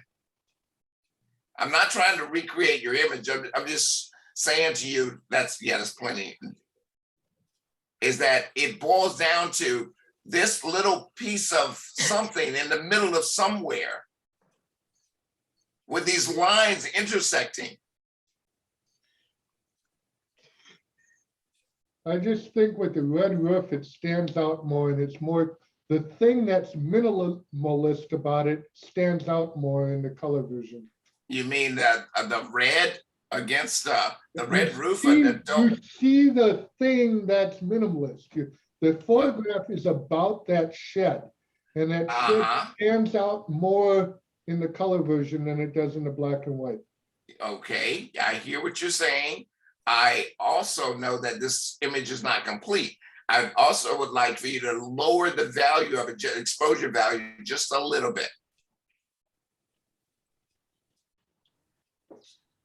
Just a tiny bit there on the exposure. Bring it down. Good. Give me one little gradient, or I'm not a brush on that piece, on that that item, and then bring that up just a tiny bit. The whole thing is about this one item against nature, man-made against nature. Whoops. Well, Robert, everything that you're doing right here, that's exactly what I did do. The front side, or I should say the right side of that building was almost black. It was just too dark. So I elevated that, and I considered even turning this into black and white, but I like that red roof. And I got rid of a wheelbarrow. And the next time you consider a hotel, then consider the red roof. That's above my pay grade. I just thought the greens were dull against the red. The reds were dull. The blue is dull. Although it really does meet the minimalist requirement. That foreground and background were working against me. Now, I'm not saying to you, I'm not fighting with you, Jim. I'm saying to you this one thing, is that we can see the minimalism in several different ways, as Jim Sykes pointed out about the feather. I also can see it as black and white as well. Yeah. All right. Well, thank you. Not to say one is better than the other. Yes, you did. No, I didn't. Yes, you did. No, I didn't. I want to show you in this case right here what I mean by tension. And this is the one case where I can actually do this. I would like for you to take your crop tool. Mm-hmm. And I want you to pull it up from the bottom. And I want you to stop above the basket. Yeah, go right above the basket. A little bit more up. Great. Go in from the right-hand side toward the left. Middle, yes. Keep going. Keep going. Okay, great. Stop right there. There you have tension. Okay. I would have never thought of chopping off part of it. Right, because what you're doing is you're including something that's that we know to look for humans in. Okay.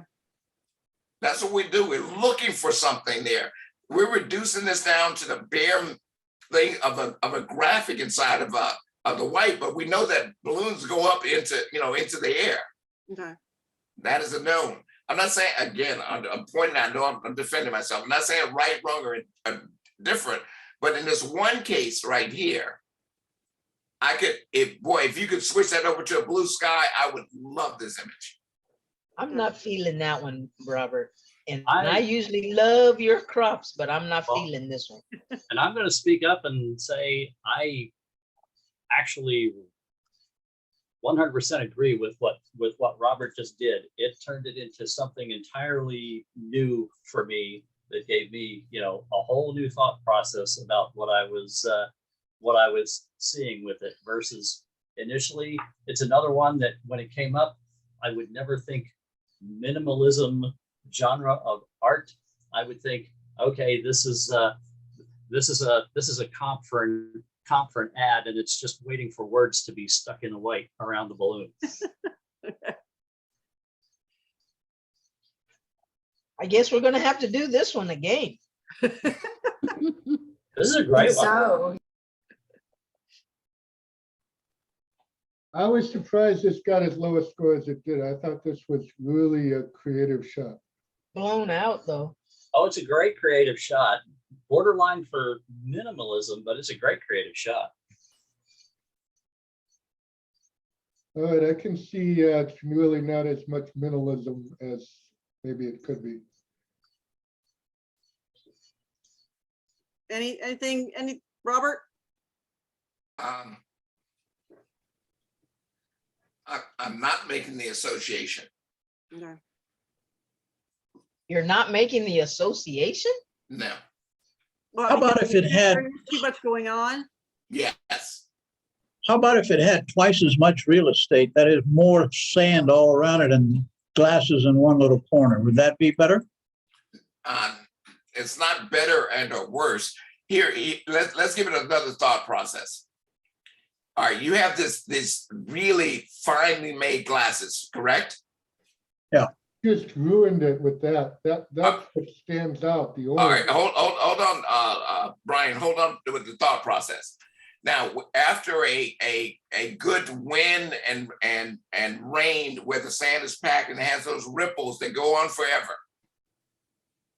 in the sand, which were finely uniformed.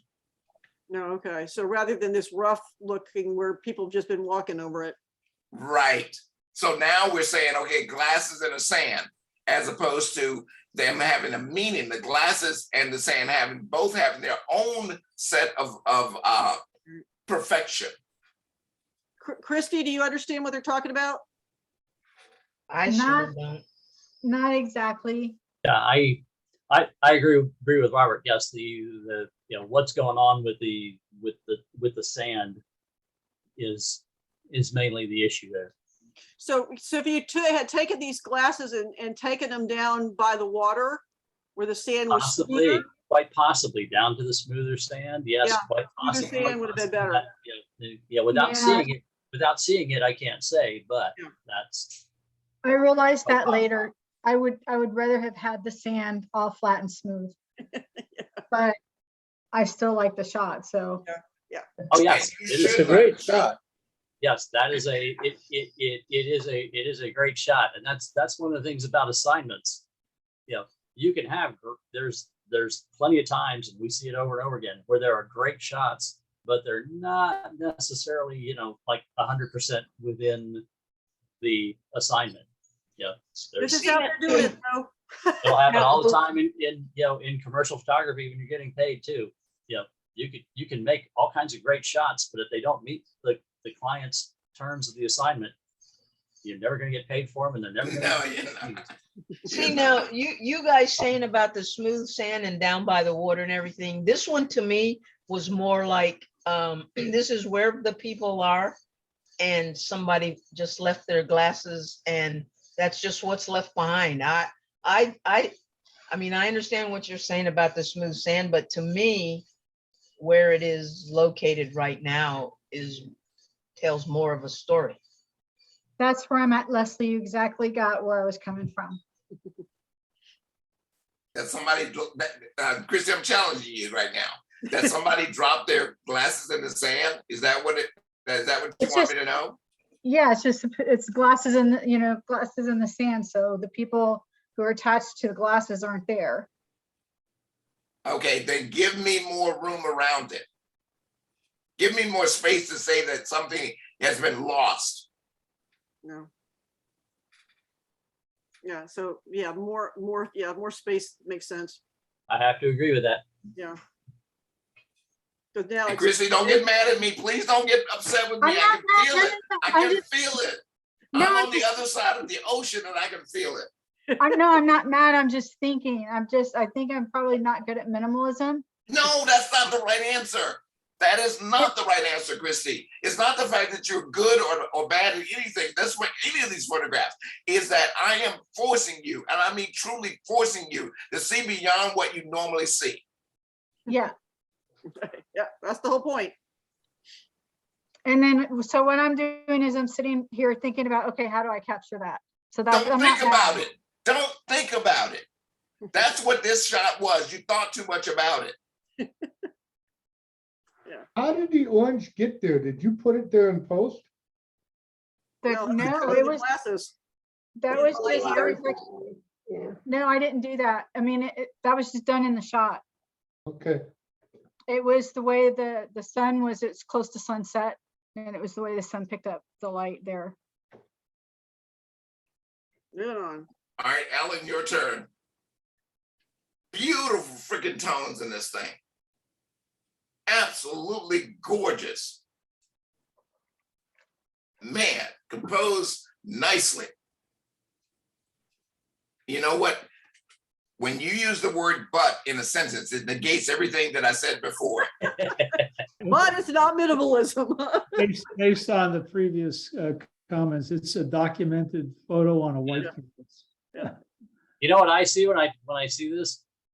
What's that? You know, that this is a fantastic black and white catalog photography shot for a Davis weather station. Yeah. I mean, back in the day, I used to shoot a lot of stuff that was for black and white product catalogs. And this is just, I look at this and I think, wow, that's a great black and white catalog shot of a Davis weather station. Thank you. Thank you. I learned a lot from your previous criticisms, but thank you. I have more work to do. Yeah. Don't we all? Yeah. Not if you want to sell that to Davis. Davis. Davis, yeah. Send it to Davis.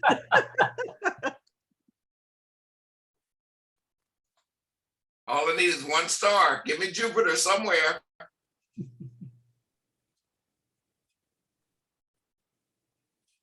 There, how about that? Give me Jupiter. I'm giving you stars. You're not giving me stars. Where's the star? I'm seeing stars. There's a star right there, and a star there, and a star there, and a star there, and a star there. Well, apparently my monitor's not. Actually, I could probably bring them out with this. I don't need a bunch. I just need one. Yeah, they're there now on my end. Yeah, I see it now. Yeah, it was just this is Valerie's, I think. Yeah, Valerie. Just a little too dark. More, like I say, again, more in the realm of graphic arts versus minimalist photography. Yeah. And it's so subjective. Such a fine It line. truly is. So, I mean, it just definitely, what I did, Valerie, is I just increased the texture and the clarity, and that brought the stars out. And she's doing, I think, her work on an iPad, so she doesn't have quite the control that we have on a desktop. Whose shop was that, Susan? That's Valerie from Valerie. California. Mine. Valerie. Very first time. Valerie. That's your first time? Yeah, this is her first time. All right, Valerie, talk to me at some point. Get in touch with me and we'll figure out some stuff. Yeah. Okay. He can help you with your iPad stuff. Yeah. And he can do it all online. No issues. Okay. This is Jim McWilliam. Is Jim still here? No, that's actually, oh, which one are you doing? I'm sorry. I got my pointer on the wrong thing. This is yours. Yeah. Sorry. Okay, just to move the things along. You see the left-hand side of the, where the fences are down there? All right, you see where your cursor is right now? Yeah. Move your cursor to the left. Keep going. Off the page, keep going. Keep going. If you had shot that all the way out to there, you would have minimalism.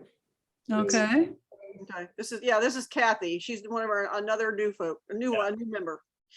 Yeah, the tree's taking up about 70%, 70% Okay. compositional space in this one. It needs a lot more negative space, as Robert is pointing out. Okay. Yeah, and you might even be able to add that in. You could maybe bring it in Photoshop. Yeah. Oh, yeah. Go in and do a canvas Content aware fill. and then use content aware fill because there's not that much there. It probably could figure it out. Right. I like it in general though, and if it was in general, I'd get Oh, I out of love it in general. Yeah. Oh, absolutely. You betcha. I'd get rid of the fence on the left if I could, just blew it out a little bit. I Oh, like- no, I like it there. Oh, Yeah, I like it like, there. yeah, you can change the tree. Yeah.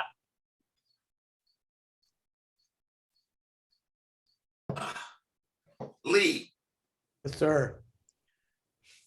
so how did you choose the color palette? Just messing around with it. Well, It was pretty white on white with the well, sail. let me tell you something, Lee.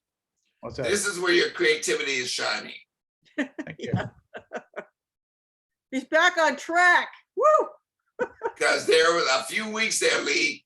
Let me tell you, man, you were stuck in Never Never Land. That means you never landed a shot. I got it. But look at what I want you guys to see. You see that dark line going across the center portion of the photograph? Yes, that dark line right there is separating that darkness that's coming toward us in the foreground. You see the little, just slightly where the dark and the light meet each other is a lightness, and that's representing the top of it. Look at the mask on this is a lightness, and look at the sailboat itself representing the darkness. And the fact that the sailboat is sailing toward the left, and that tension between the two is absolutely on point. And what makes this work is the color. Yep, and especially going with the title, because we have this perception in our minds of that nighttime is blue. It's not necessarily blue. It's it's not. But we have this perception in our minds of blue. In fact, we even have a color called midnight blue, and you've called this midnight sail, and you picked out the blue to go with it, and it works with the human perception of nighttime, even though as you say, in reality it was probably mostly a black and white shot. Right. But psychology of color is a huge thing to think about when you're processing your images.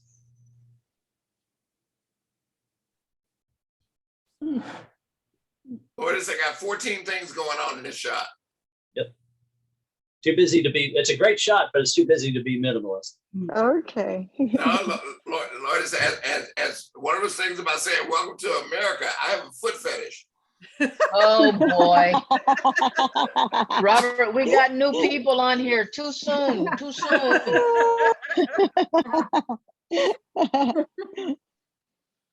Hey, but she's thinking, she's thinking. This is she's only been shooting with a camera for a little while. So guys, she's thinking.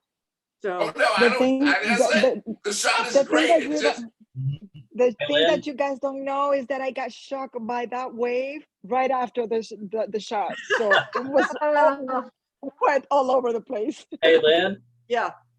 Do one thing for me. It doesn't help it be more minimalist, but just for the composition, pull the left side in 25% from where it's at now.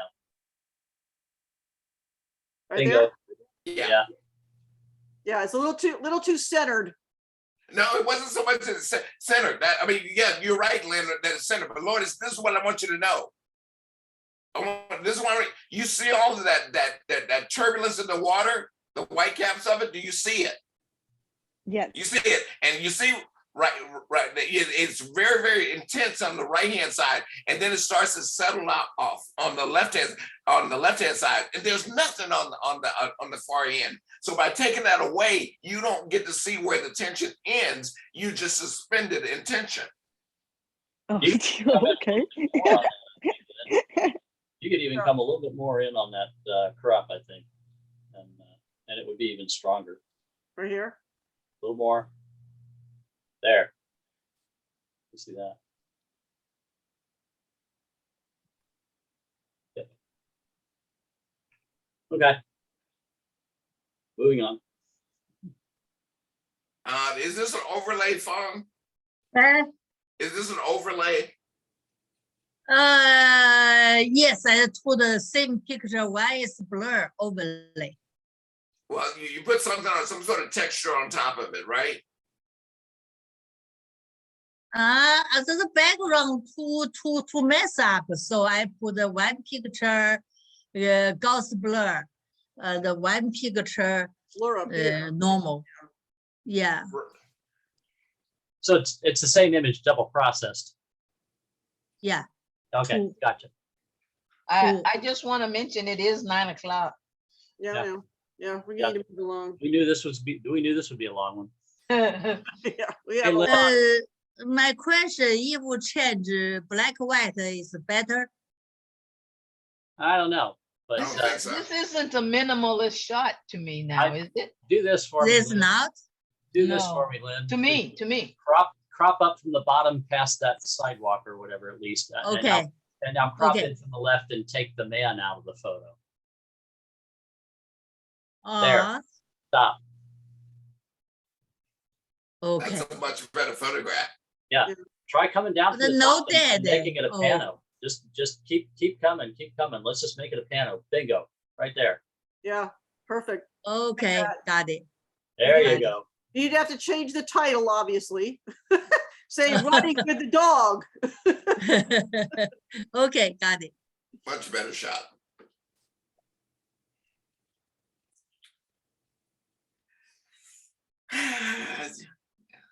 This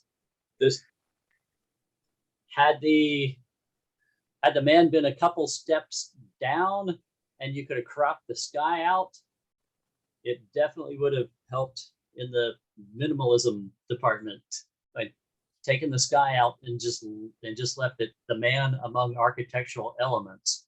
But now we've got the man among architectural elements and the sky. Had he been, down to the landing there, and you And could he's have cropped kind the of sky out. sticking up his, it's a butt. Yeah, that's a little awkward in and of itself. Yeah. Was going for the tension. Yeah. Whoa. Well, that was a good one.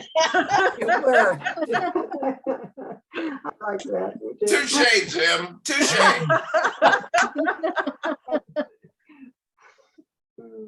Yeah, I had problems with this second one, so Yeah. I appreciate the comments. Just do this for me, Lynn. Just go back just to see, just crop it in from the left and take the sky out, just coming in from the left side. Let's just see it. Just take the sky all the way out. Just no sky. No, keep coming. Just no. Oh, okay. I see what you're saying. Bingo. There. Yeah, he's too close to the edge, but it's much more in the vein of Yeah, he was like right here. getting to where the assignment was. I do agree. Thank you. This is Kathy's. And again, I see a field guide identification of a trumpet flower, not minimalism photography. Yeah, I got that after watching the others. We're getting there. You see enough of them, we finally get it. Better. This is better. Yes. I like the put the sky back in. There's Robert's tension. Well, if you're gonna put the sky in, take out the bottom, take out something from the Yeah, bottom. you've got to come up from the bottom. Exactly. I agree with that. But that horizon line is a necessary compositional element, I feel. This is Lourdes's as well. God, she's good. Much better than the other one. As far as meeting the assignment. Yeah, the other one's a great picture too, but as far as meeting the criteria of the assignment, much better. This is much more in line. I did not understand the title of this. I don't see anything in the photo that says Memorial Day. And I'm right there with Brian on that one. I was like, my question is, what does Memorial Day have to do with this picture, and how do I get that from this image? Because only myself swimming. It's a long weekend and nobody. Nobody only there. Nobody there, only myself. You know what, Fong, I thought flippers. Fong, you know what I thought you said? I thought you said there was nobody there except me and my therapist.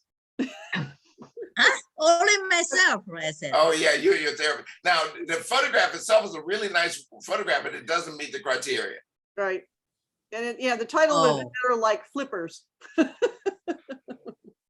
the heck out of it, Lynn. Crop it way down below down below the lifeguard stand. Yeah, there you go. Okay. And then crop There it we from go. the right. Perfect. Crop it from the right a little Okay. bit. Okay, got it. Too much Bring it stuff. to the right a little bit, Lynn. Too much stuff. Yeah. Okay. Now we've gone to minimalism in tonal value as well. I enjoy that it's all shades of green, and what's going on there. And I don't mind the one little bit of pink down on the right, but there's a brown leaf on the left-hand side of that plant. Killing me. It's killing me. It's killing me too. It's Yes, that killing right me. there. That's killing me. Yeah, right there. This is Steve's. I don't know if Where's he's here Steve? tonight. Steve, I don't know if He's Steve. not here? No. Oh, so Yeah, the pink is okay. It's the complementary color of green, which makes it work. But that brown leaf crisscross, that's got to go. I was like, man, he stabbed me in the heart with that one. Where are you seeing pink? I do not see pink. Yes. Oh, that, okay. It's Okay, your brown, but monitor, it's a light brown. Yeah. Brian's monitor, that's blue. Brian needs to do something with his monitor. This is Jan. Jan, Hey, Robert, tell me what you're thinking on this one. I haven't the faintest idea right Neither now. do I. I love her titles. Well, Jan, I'm falling in love with you. You just giving me something to keep me on my toes. Yeah, I don't know. This is definitely not minimalism. There's just way too many things. Yeah, I guess I don't know. Honestly, at this point, I don't know. To quote Leslie, I think this is one to do all over again. That's a great shot for the Office yeah, Depot beautiful. catalog, though. Yeah. Absolutely. Great job for those. Push those, sell those. She could push the push pins. What if she had put this in the corner of a big white, but then you'd have that white background that you hate. Oh, I know. This in the corner, a big white thing, and then one red push pin way over in this corner. No. Line those push pins up in the diagonal. And then put one in the corner, and then run a hard light across them real low so that they create shadows all the way across. Yeah. Okay, She'll do it. why not?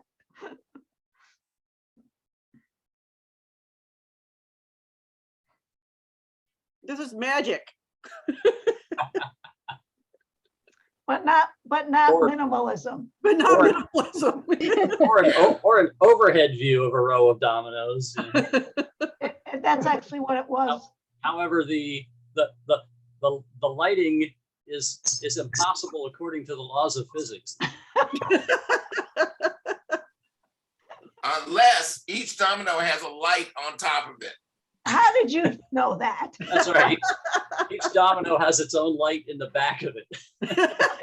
On the side you can't see. Those tricky dominoes. Oh, well. Oh, well. Hey, it's still a cool picture. Thanks. It is, yes, it is a cool picture. Thanks. This is Jack's. Jack, you're getting close. Yep. And borderline, not quite. Yeah, but no, it's simply the bird itself. You're there as far as the minimalist. It's just the bird's action itself. It's not there. It's the shot before the shot. I'm sorry, you'd rather have the bird with his beak in the water getting a No, fish? no, it's not a matter of rather having or not having, but it's that shot that determines whether something is about you, Jack, or about the bird that's in the water. I know. I think if I'm following Robert, as he said, the shot before the shot, it's before the bird took that step, and it is much more static in the, as far as the realm of it being minimalist. All of a sudden now there's a little more action to it, which we focus more on the action as opposed to looking at it as a minimalist composition when we see action. I see. My goodness, I have at least 50 shots of him standing there doing nothing.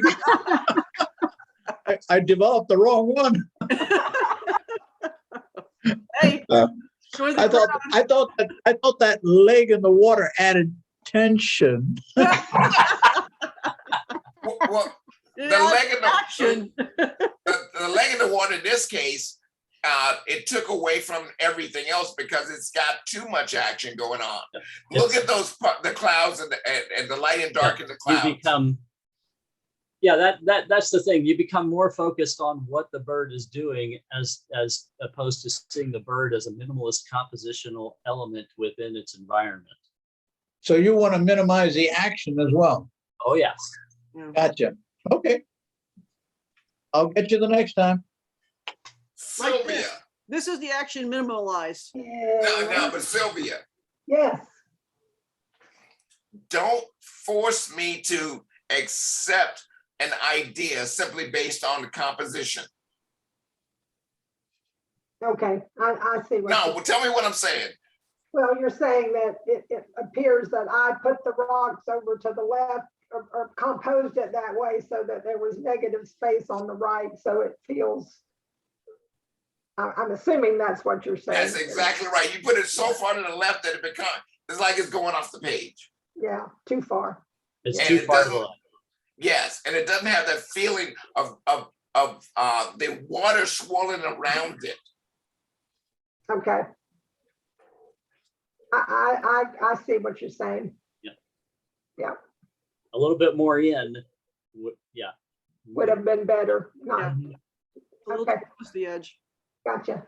All right, that's all he assigned. Really interesting because I'm going to go back and read more about minimalist photography with all this tension. I think that's because I didn't pick up any of that, so I need to read more about minimalist photography.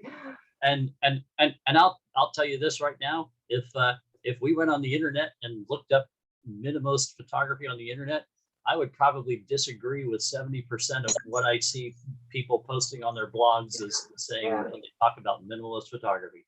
I would disagree with 80%. That's subjective. Yeah, very subjective. Yeah. Okay, let's move on. In general, we've got 22 more to do. We're gonna have to do this quickly. Overlay or texture, Jim? Yeah, go ahead. Yeah. Is that overlay or texture? Looks like Topaz Impression, or one of those third-party programs that makes it look like a painting. Yeah, I know. I did forget to put AR in the title. Oh, but, I figured that out. That's okay. I figured it out. but yeah. So what did you use a plug-in for this or something? I was looking for an abstract is what I was doing. I thought this was a cool photo. That's when we were down at the bridge. Yes, it was. Yep. in Clearwater. Remember, Robert? You were Yeah, I there. remember it. The thing I wanted you to know about this, Jim, is don't let the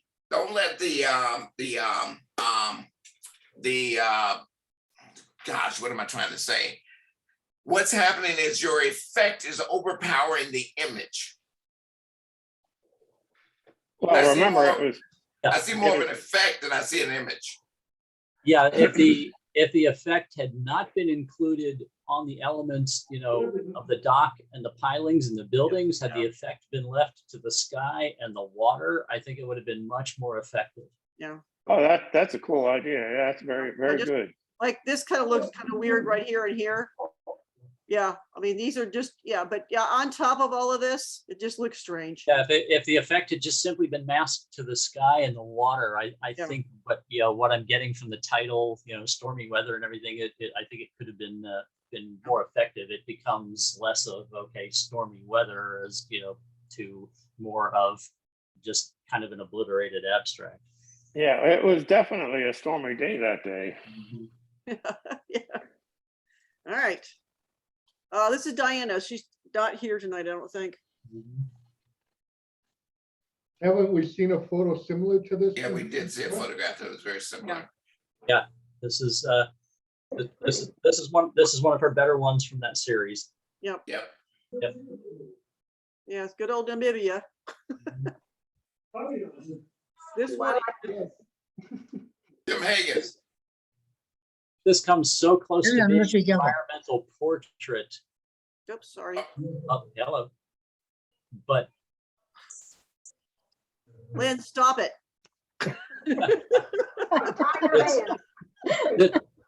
It's an environment minus the portrait. There was no way to get him to just look up for or have a pose where we could see his face while he was working.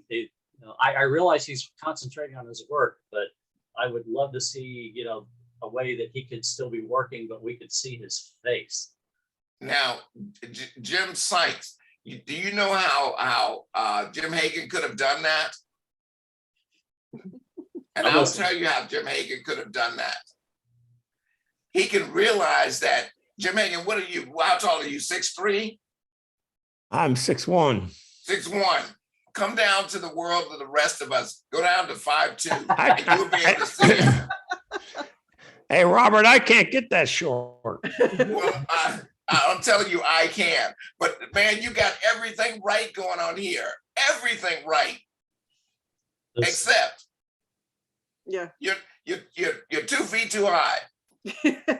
Well, Robert, I got to tell you why I did this shot the way I did, because it's a Biltmore and this guy's beating away on that thing. But if I would have got any lower, they had that chain with the bar and all that stuff. And I was going to try to take all that out. But, you know, this is the best shot that I could get where he was, where the bar, the chain that blocks everybody from going in. He's Jim, though, he is there to entertain and to talk to you. You should have engaged with him. I talked to him for quite some time. Yeah, I got several shots of this guy. Yeah, let's just see a face.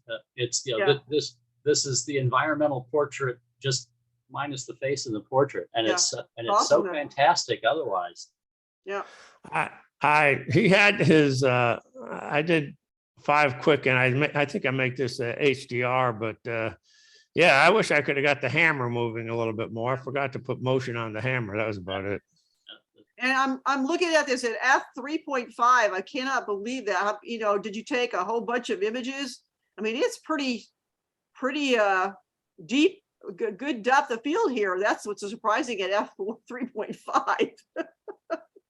I think I was using my 14-24 lens. Yeah. That's what I was just gonna say. It's at 24 millimeters, so that helps. Yeah. Whose shot is this? This is Sherry's. Sherry Kelzinski. Is Sherry here? Yeah, I'm here. Oh, Sherry. Yes. Let me point out a nitpicky thing you're going to hear from me. Okay. All right, you see the branch in the upper left-hand corner? Yeah. Not the end. Come in a little bit more. You see how it goes up into that wing? Yeah. If that wing would have cleared that branch, you and I would be going to dinner together. Oh, God.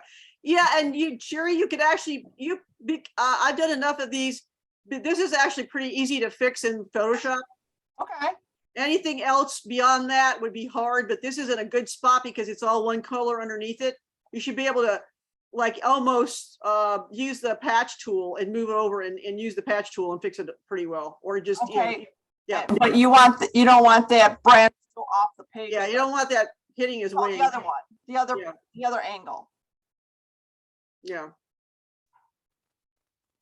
Yeah, everything else looks good though. I mean, you've got the eye is in focus and you've got good behavior. I mean, he's not just standing there. You see the ospreys all the time just sitting there with a fish. This guy's actually doing something and not just sitting there. Trying to balance that thing. He was going rocking back and forth and like, yeah, it's always better to catch them doing something rather than just standing there. So yeah. Sylvia, tell me why you went square.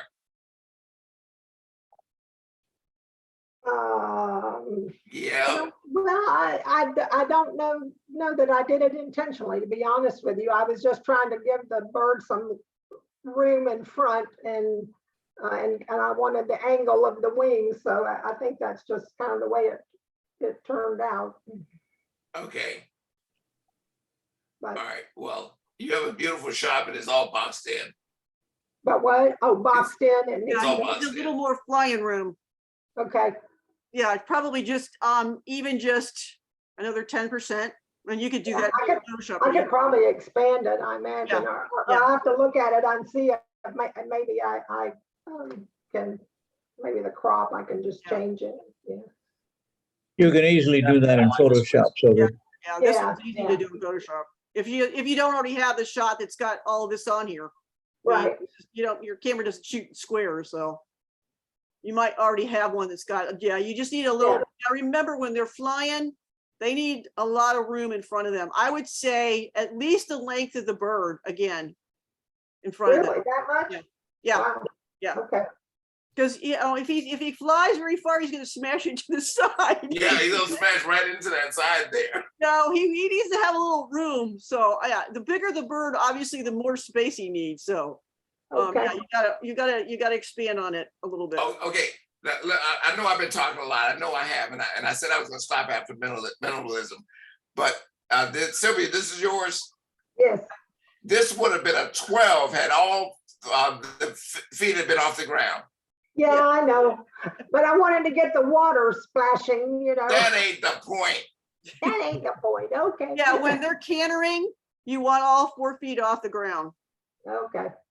I don't know how many, I've done these shots on the beach, and I don't know how, I mean, I took hundreds of shots to get 4 that they had their feet in the right place.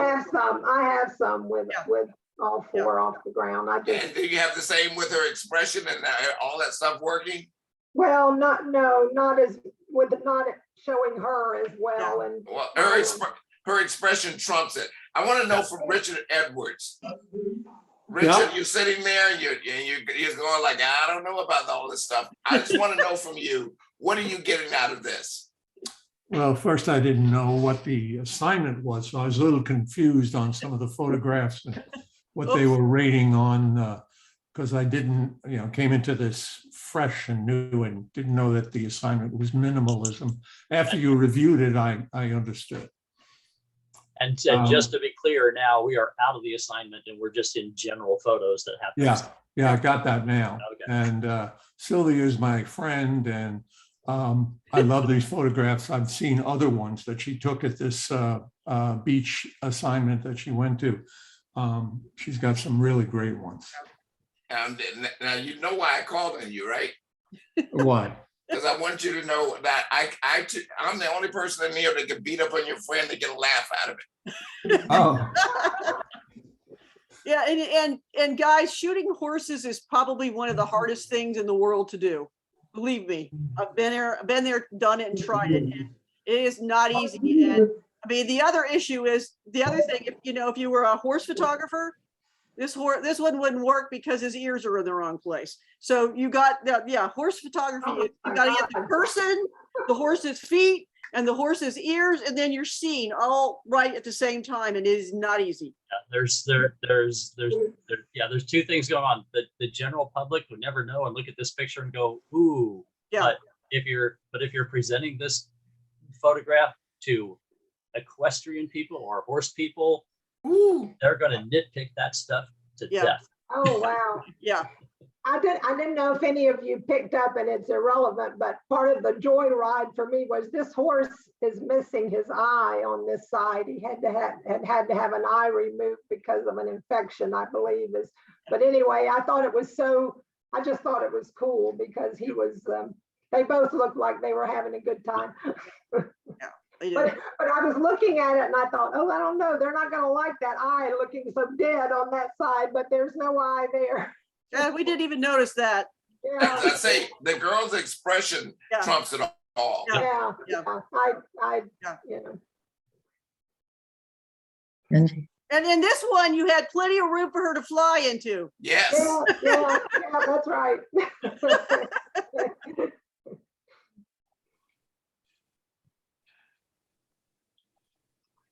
Lynn, I don't want to be nitpicky. I don't want to be. It's a beautiful shot, beautiful composition, beautiful subject, beautiful pink against the green. I want for just to make this a little more boxy, just crop from the bottom for me until you get to that first loop.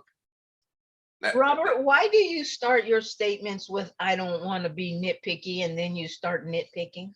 Because that I'm projecting. Keep going up, by the way. Keep going, just so you get that ring. I want to have a full ring in there. That right there. That's good. That's it. Okay. Just, I felt like you gave me more than I needed. Yeah, I played around. I just couldn't. I mean, I must have changed the crop on this 50 times, and I just couldn't come up with, what the one that I liked the best. But yeah, this looks pretty good. I mentally pictured this crop as soon as the image came up as well, and Robert directed it right to what I mentally saw when the image first came in. I mean, I was worried about all this over here, and I darkened it because it was kind of like. Yeah, you did good by darkening it. Yeah. Yes. I mean, I must have taken, I don't know, 50 images of this plant. This was when we were at the Eureka Springs. That's very nice. Yeah, and and these are, unfortunately, you take them when you see them because they'll be gone the next day because the leaves are unfurled. So it's palm trees, palm trees that are unfurling in the spring. Yeah, very nice. Now, before we talk about this image right here, hey, Richard Edwards, thank you so much for that input. I appreciate it. You're welcome. Hopefully we don't scare you away. Lynn, can you zoom in on the photographer in the mirror? Apparently not. Oh, let's see. Go. Okay, there you go. All right. Okay. So I zoomed in. Yeah. Okay. Yeah. Just hard to judge over a Zoom connection. Yeah. What's going there? Karen? Yes. You think I'm gonna critique a self-portrait? I want to keep my friendship. God, it's kind of hard to tell sometimes. Well, Karen, the only thing about this particular portrait, I think it's a very lovely, nice, beautiful, and I love the fact you went black and white on it. I think that's great. I just want to know what you want me to know. But it's a self-portrait. I get that. Karen, is your hair different than what it normally is? No. It isn't? No. It looks different. I'm talking about on you right now. What bothered me about this is these things here. Yes. Are so prominent that it takes my eye away from her. I actually thought that was Doris. I thought it drew you to me. Yeah, that's what I liked about it, where I felt like the lines came directly to me. They do. I'm going to see if I can make your picture bigger, because I think you did something to your hair tonight. I'm going to ask you, Lynn, and this is strictly for educational purposes on your end. what's more in focus, the person in the photo or the mirror and its frame? They're about the same. It looks to me like these things are more in focus than anything. These things on the ceiling. That's and actually that's kind of what I'm getting here too. And I'm I'm just but I can't Yeah, trust the frame is really kind of soft. over Zoom And connection. so is she. And then the Yeah, thing that actually looks the most in focus is this doohickey right there. The autofocus point or something may have grabbed that or whatever, but just as an educational, learning point for people to know, when you're photographing anything that is reflected, the object itself and what's reflected are at two very different distances often, and you have to account for depth of field with that and what you focus on. Because in this case, for instance, say the mirror is 5 feet from the photographer, that means the reflection of the photographer, optically speaking to the camera, is at 10 feet away. And if you want the person to be in focus, you actually have to be effectively focusing at an object that is optically 10 feet away versus the mirror, which would be 5 feet away. And if you're photographing, say, buildings reflected in a puddle or something like that, you can have very different effects by whether you focus on the sidewalk or the street where the puddle is, or the buildings in the puddle. You get the buildings in focus, the sidewalk out of focus, but because you optically, to get a reflection in focus, you have to optically focus at the distance that it actually is from the lens through the reflection to the object. That's interesting. Never thought about it like that. That's almost too just a law of optical physics thing to remember when you're photographing reflections.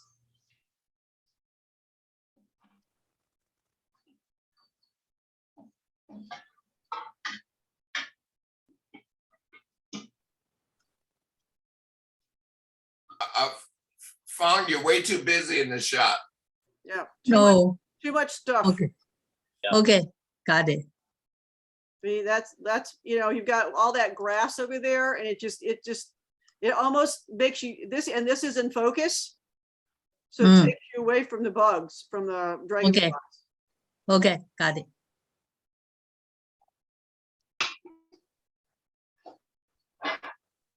This one is, oops, lost my list.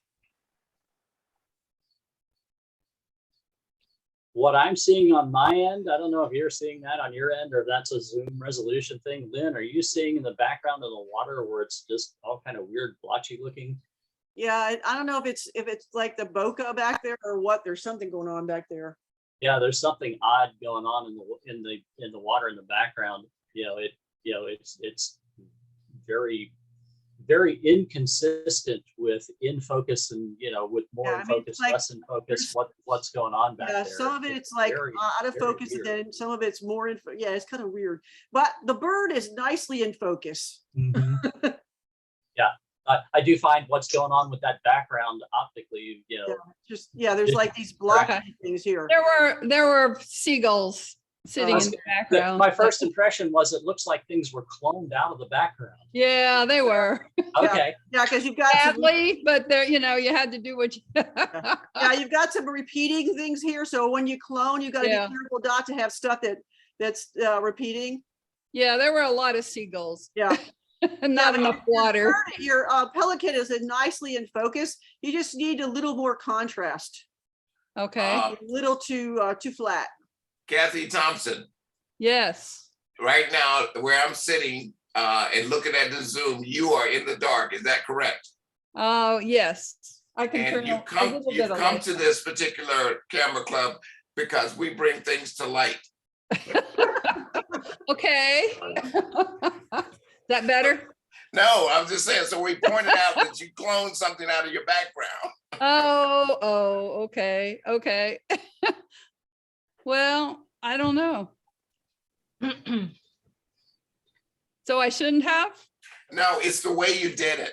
Yeah. Oh, okay. It can be done better. Yeah. Okay. So what do you think of that? I went into, and I went in mask, and I picked the subject as my mask, then I inverted it and made the background darker so that Okay. he stands out more. Yeah. Okay. Okay. So I Mhm. mean, that's the beauty of, do you use Lightroom? No, I use Capture One. Okay. I don't know. Chapter one, Probably same doesn't have thing. this. Yeah. I can do a lot of this stuff. Some things it can't do, or I don't know how to do it, but Now, it Capture One can do the same thing the Lightroom can do. yeah. Yeah, you have version what? Oh, 20? we're gonna upgrade to the latest one. What do you have now, 20? No, I probably have higher than that, isn't it? What's the highest? 22. 22 Okay, is what's coming out Truman now. just got it the other day. He said he'd install it on my computer. Yeah, it'll do all of this. Do Yeah. you see the difference that just changing the background makes? Yeah, I do. mean, and that sort of obliterates some of the issues that you can still see some of that stuff back there. but Yeah. making it darker makes the Yeah. dark just pop. Okay. I just, I'm just trying to figure this all out. So, Hey, that's what we're all about. That's what we're all about. That's why we do so, this. so it's all helpful. Oh yeah, that's what we're trying to do here. For what it's worth, I use a hybrid workflow of combining Capture One and Lightroom. Yep. And what? And I said for what it's worth, I have a hybrid workflow where I combine things from Capture One and Lightroom. I use them both. Oh, Lightroom. Okay. This is Lee. Is Lee still with us? Yep. Lee, Yes, sir. what is this about? The splash or the sun? Both. It can't be about both. Oh, the pure white hole where the sun is, and the flat banana yellow is the issue. There's no texture, no anything going on in that. It's a flat, solid, pure white to pure yellow with no texture. That even though, yes, I get it that the exact moment of the wave splashing, but another exposure to bring the sky in line with texture of clouds and not that pure white hole transitioning with a hard edge to pure yellow, composited in with that wave splash would have worked much more. But I keep going to that white hole. Yeah. Yes. Yeah, and I think there's too much sky too. I mean, because when you do this, your wave is much more prominent before than this. It's just now the wave is like tiny, and we know that wave is big. So too much white sun. Okay. This is Valerie. 那不是拿这撮的， Valerie, 对，对，是，那是不是？ Yes. Mute phone. Okay. Jim, you want to say something about this before I do? Go ahead. Valerie, Yes. what is this about? Well, it was just a long hike I took that was unbelievable to get up to the top of the mountain. And we expected a big, huge lake, and it was just this little pond. So taking that shot, I was trying to make it look like it's bigger than it is. To make what look like it's bigger? The pond. The lake. The lake. It Okay. actually was. It was just a little pond. It's called a lake, but when we got it was this little pond, so I kind of framed it so that it would look like I was hiding part of the lake. Okay. Because you gave me a lot of blue up top. You gave me a little mound that was just a mound, but I see very little lake as far as your subject. Okay. You Yeah, gave me a whole. I had to take a second look to see that there was a lake in there.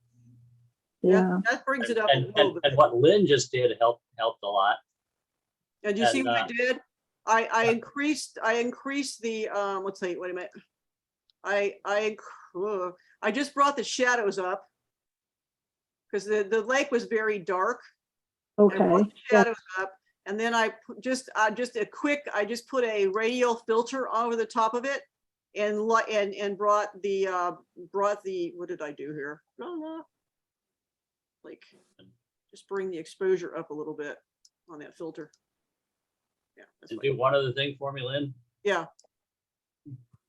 Crop it down to where you get below that, the big tree branch on the right. Yeah, there, bingo, right there. There's the lake. Thank you. And the mountain. all those trees and sky at the top had not a darn thing to do with what this is about. Oh, there's the color too. I just used the eyedropper and put it on these gray rocks, and it brought all this color. I mean, it just it just makes it a little bit less funny looking. Yeah, I'm learning. I've never worked with Lightroom or I tried Photoshop years ago and just could never figure it out. So I'm just trying. I have any idea. Well, Lightroom, you can do 90% of your work in Lightroom these days. So Valerie, do you it won't let me export anything though. It's like if I put a minimal amount, it won't let me export it anywhere. She needs help doing it because she's trying to do this with Lightroom Mobile. Okay, but here's what I want you to know. What we just demonstrated had nothing to do with Lightroom at all. It has to do with how you were seeing. Okay. You included a whole bunch of stuff in the photograph. Yeah, let's go back. And by including all that in the photograph, you're saying I want you to see the lake, but you gave me everything else to look at. So I could have done this in Windows' simplest program was to crop that image. Yeah. Oh. Yeah. So I want you to think about more about what you want to say about a photograph other than how to process a photograph. Yeah. Okay. Yeah, and we one of our speakers a couple years ago, Colleen Miniak, and I listened to her. I listened to her a lot because I've gone to a workshop with her and I've also been at a conference with her. And one of the tricks she uses is she titles her picture at the time that she shoots it or before she shoots it. And that kind of pulls it down. So when you say Summit Lake, you need to like, okay, what is it? Summit Lake, this is Summit Lake. We don't need all this other stuff. That's not lake. That is like, I don't know, a whole lot of other stuff. If you look at this picture, now it's about Summit Lake. See what I'm saying?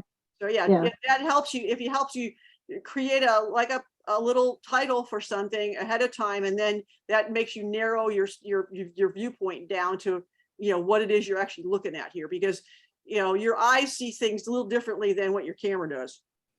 And other thing, go back and forth with your zoom. If you have a zoom on your camera, go wide, then go I spent a lot of time, believe it or not, in the desert with my telephoto lens, which makes no sense whatsoever, but I probably used my 70 to 200 more than I did my 14 to 24 or my 24 to 70. So yeah, think about zooming in and look at what you're doing, and you'll probably use your telephoto a lot more. And then you don't have to crop anything because it's already cropped in your camera. Isolate the subject. I do. I mean, I probably took about 50 of the 50 shots, but Just, I take a lot of pictures. Just out of curiosity, where is that? It's in the Sequoia National Park, Okay. and you have to hike to get to it. You can't. I'm ride just it. curious. Yeah, I was just curious because it looks very similar to a small lake like that I hiked up to in the mountains in Utah one time. But you say that's in Sequoia? Yeah, the Sequoia National Park. Huh. It's just over the border from Sequoia National Forest. It's I okay. live in forest. Yeah.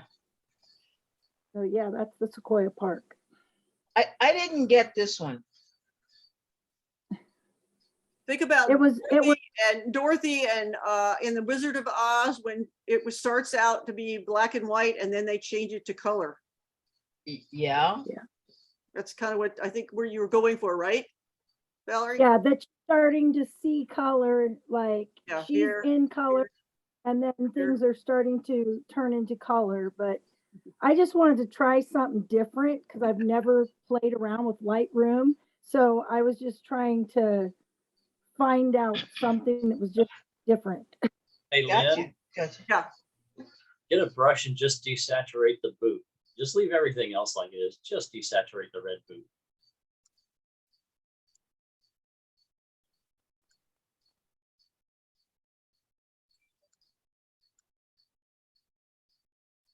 Yeah, there's still some color, but that's just what keeps getting my attention. Is that the rest of it is actually kind of a just the yellow and the green as the only two colors in there is not bad at all. It's very harmonious with the black and white, but the red is glaring and just keeps drawing my eye to the red. Without the red, this is it's a much more pleasing image to absorb and look at. Yeah, see, once you take the red down, then that's because when you look at the picture, all you see is the red. You can even go to the HSL sliders, Lynn, and just kill the red. Yeah, there you go. Oops. No, wrong slider. Next group. Wrong one. There you go. Then there's probably some magenta in there too. Yeah. There you go. See, now you just see the yellow dress and the yeah. There's probably some orange. But yeah, it's wrong group. Wrong group. Kind of one for like Dorothy has the ruby slippers. She has the red cowboy. So that was kind of what I was kind of working it off of, just to see yellow dress, just a little bit of. At first, it drew my attention, and then I had to look at it to see what it was, because the angle of her foot being like that, it took me a minute to even figure out that she was wearing a boot, because the whole thing wasn't red, only the upper part of the boot was red. At first, I thought she had broken her ankle and had a red fiberglass cast on her leg. Oh, yeah. That was my first impression, was that she had a cast on her leg. Yeah. Okay, moving on. That shot, so it's good to go out there and try something different. That's awesome, though. Yeah. But it's a cool shot. Other than the red, it's just kind of an interesting thing, and to see, people are always interesting. I could have left the shot the way it was in color, the whole thing in color, but I just wanted to kind of play around with light. Yeah. I actually think it worked better with the green and the yellow than just plain black and white. Yeah. Yep. Just gives a little something. All right, thank you. This is Steve Zimix. Nice shot. It's at f7.1, and it looks like it's pretty much in focus all the way back, which is not easy to do with a dragonfly, guys. Yeah, to hold the depth of field all the way through the dragonfly and have that blur on the background. It's well done with the camera and I don't see a pin, so it's not dead. Yeah, and possibly and if any of that background blurring was done in post, to help to help that, then it was technically well done. Yep. This one is Rod's. This is great. I really love this one. You can either go with it like this or just add a little more contrast. Except the contrast is accentuating the halo on the mountain on the right. Yeah. Other than that, beautiful. Yeah. I want to know, is Rod here? I'm here. You are? I am here. Rod. Yes. Why don't you confess, man? Confess. Confess to what? The fact that you bought this postcard in DC. That's pretty much the way it came out of the camera. No, it didn't. That's pretty much the way it came off the shelf when you bought the postcard. And where is this one taken? This is in the Badlands. Oh, okay. In South Dakota. South Dakota, I've been there. I didn't see that though. Well, I tell you, Rod, man, you are on top of the world today, man. Well, thank you. I have a question though. I played like around with this. I played around with contrast version better, Lynn, myself. I like the low contrast version better. Yeah, okay. Yeah. I played around with this and some of the other pictures I took out there because the sky was all sort of, it was an overcast day. What are your thoughts on putting like artificial clouds in Man, there? now I want to slap you for real. Nope. Okay. Nope. Well, I decided against it. I decided to leave it as it was. Yeah, the only thing I would do here is clone these little thingies sticking up. Oh, you know, and one of the Yeah. versions I have, I did do Yeah. that. And the Yeah. final one I saved, I noticed I forgot to clone it out. So Yeah, I mean, if you did anything to the sky, then it would look weird because of all the fog and everything that's here. So Yeah. besides the sky, they would any be program too that would much try with to find the the sky foreground. here would have a problem because there's no real horizon. So the sky's got to have a horizon in order for it to work. And it would Okay. get really confused. So your sky would because it end would up being fill in down that low here. spot. Yeah, it would cover the Yeah. land. Yeah, this low contrast, foggy, hazy version works for me. Now, Ron, I want you to hear me out, I'm not making a joke or anything. This shot that you presented itself it looks like Rod to me, which means it looked like something that you would like on your wall. It looks like something that you actually felt good and proud about because of the way you composed it and cropped it. Yes, Those you're are right. the images that resonate. Yeah. By putting the sky in there, you're trying to please somebody else. Yeah. And the fact that you kind of Okay. chop the sky off and make it into a panorama was a great idea because you don't need the sky is just enough sky here to even out what's going on here. And I'll tell you, that goat stayed there for like 1 second. Well, hey, you got to be on top of it. All my other shots, he was looking the other way or he was gone. That's the way it is with wildlife, man. You got to be on the ball. Thank you. This is Steve's again. Great shot, and he's got the. It's not easy to get the eye in focus when a bird is flying. And that's also where you want the wings to be, I would think, to show off the plumage of a color, red-winged blackbird. Yep. Because if the wings were up, it would be that you'd be missing the characteristic that makes it be a red-winged blackbird. Yep.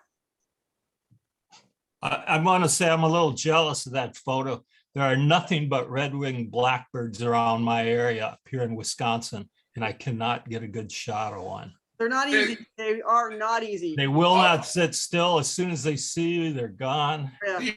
Do you know where Steve lives? Probably about. Now let me. The reason why I pointed out is because when we went to was it Boston, Lynn? No. Yeah. Maine. Maine. Portland, Maine. Hummingbirds will fly around you and sit there and just hum. Down here, you have to chase them down. Yeah. Well, they were when we were in Maine, they were so busy feeding that they didn't care about us. So you can get shots of them all day long. But if you come in my backyard, you have.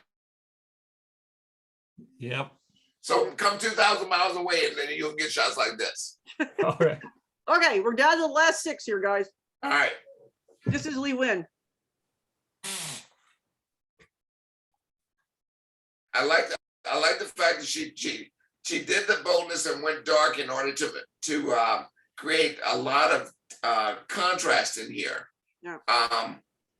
The eye is really good for me. There's action going on there, and I'm enjoying this photograph. Yep. The dark low key look worked very well with this. Yeah. This is Lourdes.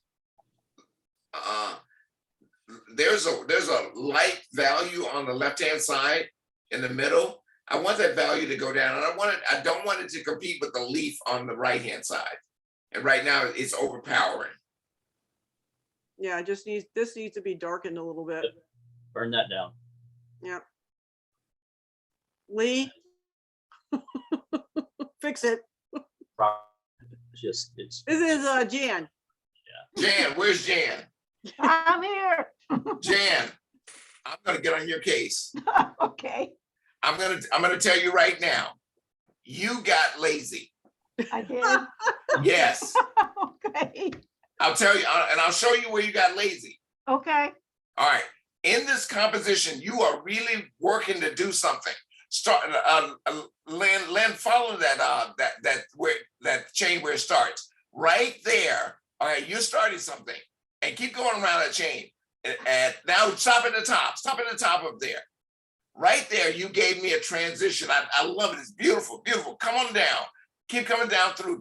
Just come all the way down to the bottom. All the way down to the bottom. Right there, you just threw it together. You threw it. You did not complete that value of composition. You just threw it together right there. She had enough, so she just kind of, yeah. Yes, that's what I'm talking about. You got lazy on me. And then put a push pin right here. A red one. Oh, I get it. I see what you're saying. Yeah, you got this nice flow, and then all of a sudden, yes, slump. you just threw it at the end. Okay, Jan, don't do that to me anymore. I'll try not to, Robert. This one's Jack. Jack, you know what I'm going to say about this? No, I have no idea. Come on, Jack. What am I going to say about this? I don't know. Wipe Jack, out. You wiped me out, man. This is a case where you have too many elements. Oh, yeah. This. Yeah. Yeah. All right, here, let me show you where the too many elements are. You see the two guys on the left-hand side? Yeah. They have nothing to do with what's going on the right-hand side. Thank you very much. Oh, my. Oh, my. You mutilated my picture. I'm so good at mutilating. You know, I pictured that on some kid's wall in their bedroom. You can picture that on some kid's wall in there, but the guy on the left-hand side, the two guys on the left-hand side are doing nothing. No, I just love it. Look, there's a fish over there that you can, if you keep looking, you'll find more fish in there. Yeah, there's another one right there. Yeah, they're all over the place. I don't know. Yes, they are all over the place, but they're all in this area right here. They're all vying for your attention. Give me more, give me more, give me more. Yeah, I hear you. No, that is a good shot. I like the other white fish. Wait a minute, who said that? Christy, I like the other white fish. That one, yeah. You know, thank you, Christy. Then put it back that side. Then there you go. No, I like the two white ones together. There you go, Christy. There's two pictures here. Two white ones together. There's two pictures. You're right. Yes, there is. You're right. Anyway, it's an unusual shot. It was an unusual shot, and it captivated my attention. And but I think you're right. I mean, there's no question. You're right, Robert. Yes, sir. You're right. It is busy. Same thing here. No, Well, it's part of the theme. So many flowers, and not enough time. Okay. Now, the only thing, you can go back to where it was. My suggestion here is that magenta flower that the bee is coming to is really bright, so our attention is drawn to it. Just bring up the bee to match the brightness value of the flower, so that we see the bee and the flower there. The bee is that the bee has a luminance brightness level of the background. Make that bee match that flower in brightness there. Yes, yes, yes, there it is. There he is. There's Thank the bee. Just a little bit of extra exposure. I just put in a little bit of a gradient, a radial gradient. Yeah, good point. Yeah, I missed that. Yeah. Yeah, he was really, when the photo first came up, I didn't even see him because he kind of blended into the background. Right. Yeah, you're right about that. It is too dark. Okay. Can you see his wings? They're there. You have to look hard for them. Most bees do have wings. Yeah. They're probably going very fast at this point because he's They are going fast, but they're there. They're in the picture. Anyway, thank you.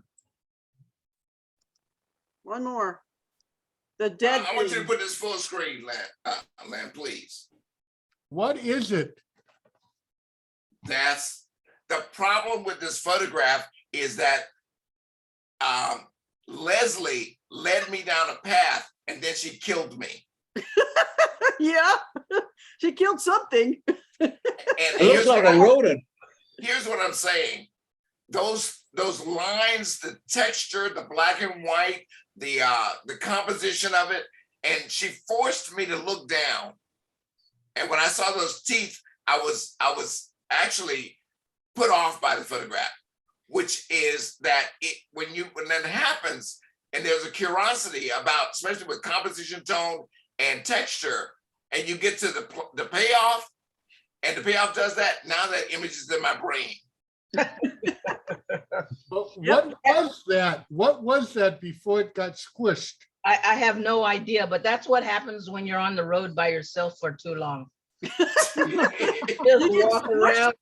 You just walk around and think, what can I take a picture of? And Leslie, Yes. my suggestion on this, this is great. The only I would just say technically, the vignette that that puts the spotlight on the critter is a little obvious. Feather that vignette out more and softer, and it really does make it look like okay, there's a flashlight or a spotlight shining there. But actually, I was trying to make it look like you saw it with a flashlight. But okay. You were trying to make it look like a flashlight was shining on it. Yeah, but I mean, that's what it looks like. Well, that I was going for that is like you were walking and found it. Okay, all right. But yeah, I found that I was going through some photographs. I thought, oh yeah, this is different. What I don't understand though is if the train was going on the tracks, it actually would have driven right over the top of the thing. How did it squish it? Hey, I don't know. I just you don't like that. No, that's probably just where it ended up landing after getting hit and dragged, and that's where it stopped. It's not necessarily the point of impact.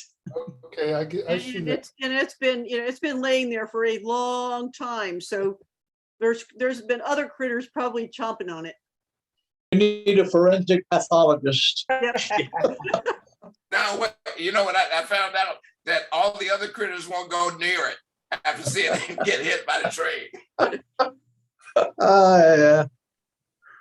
Oh Lord. And I don't know about you guys, but Doris, I love seeing you.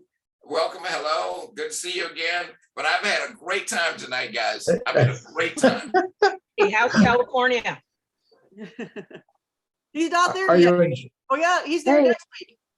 Oh, I thought he was in California now. No, I go in California on Saturday. Oh, okay. Well, then never mind. Have a great I'm time. in Springfield, Illinois, in a hotel room. Oh, without me? I have relatives next door. Oh, okay.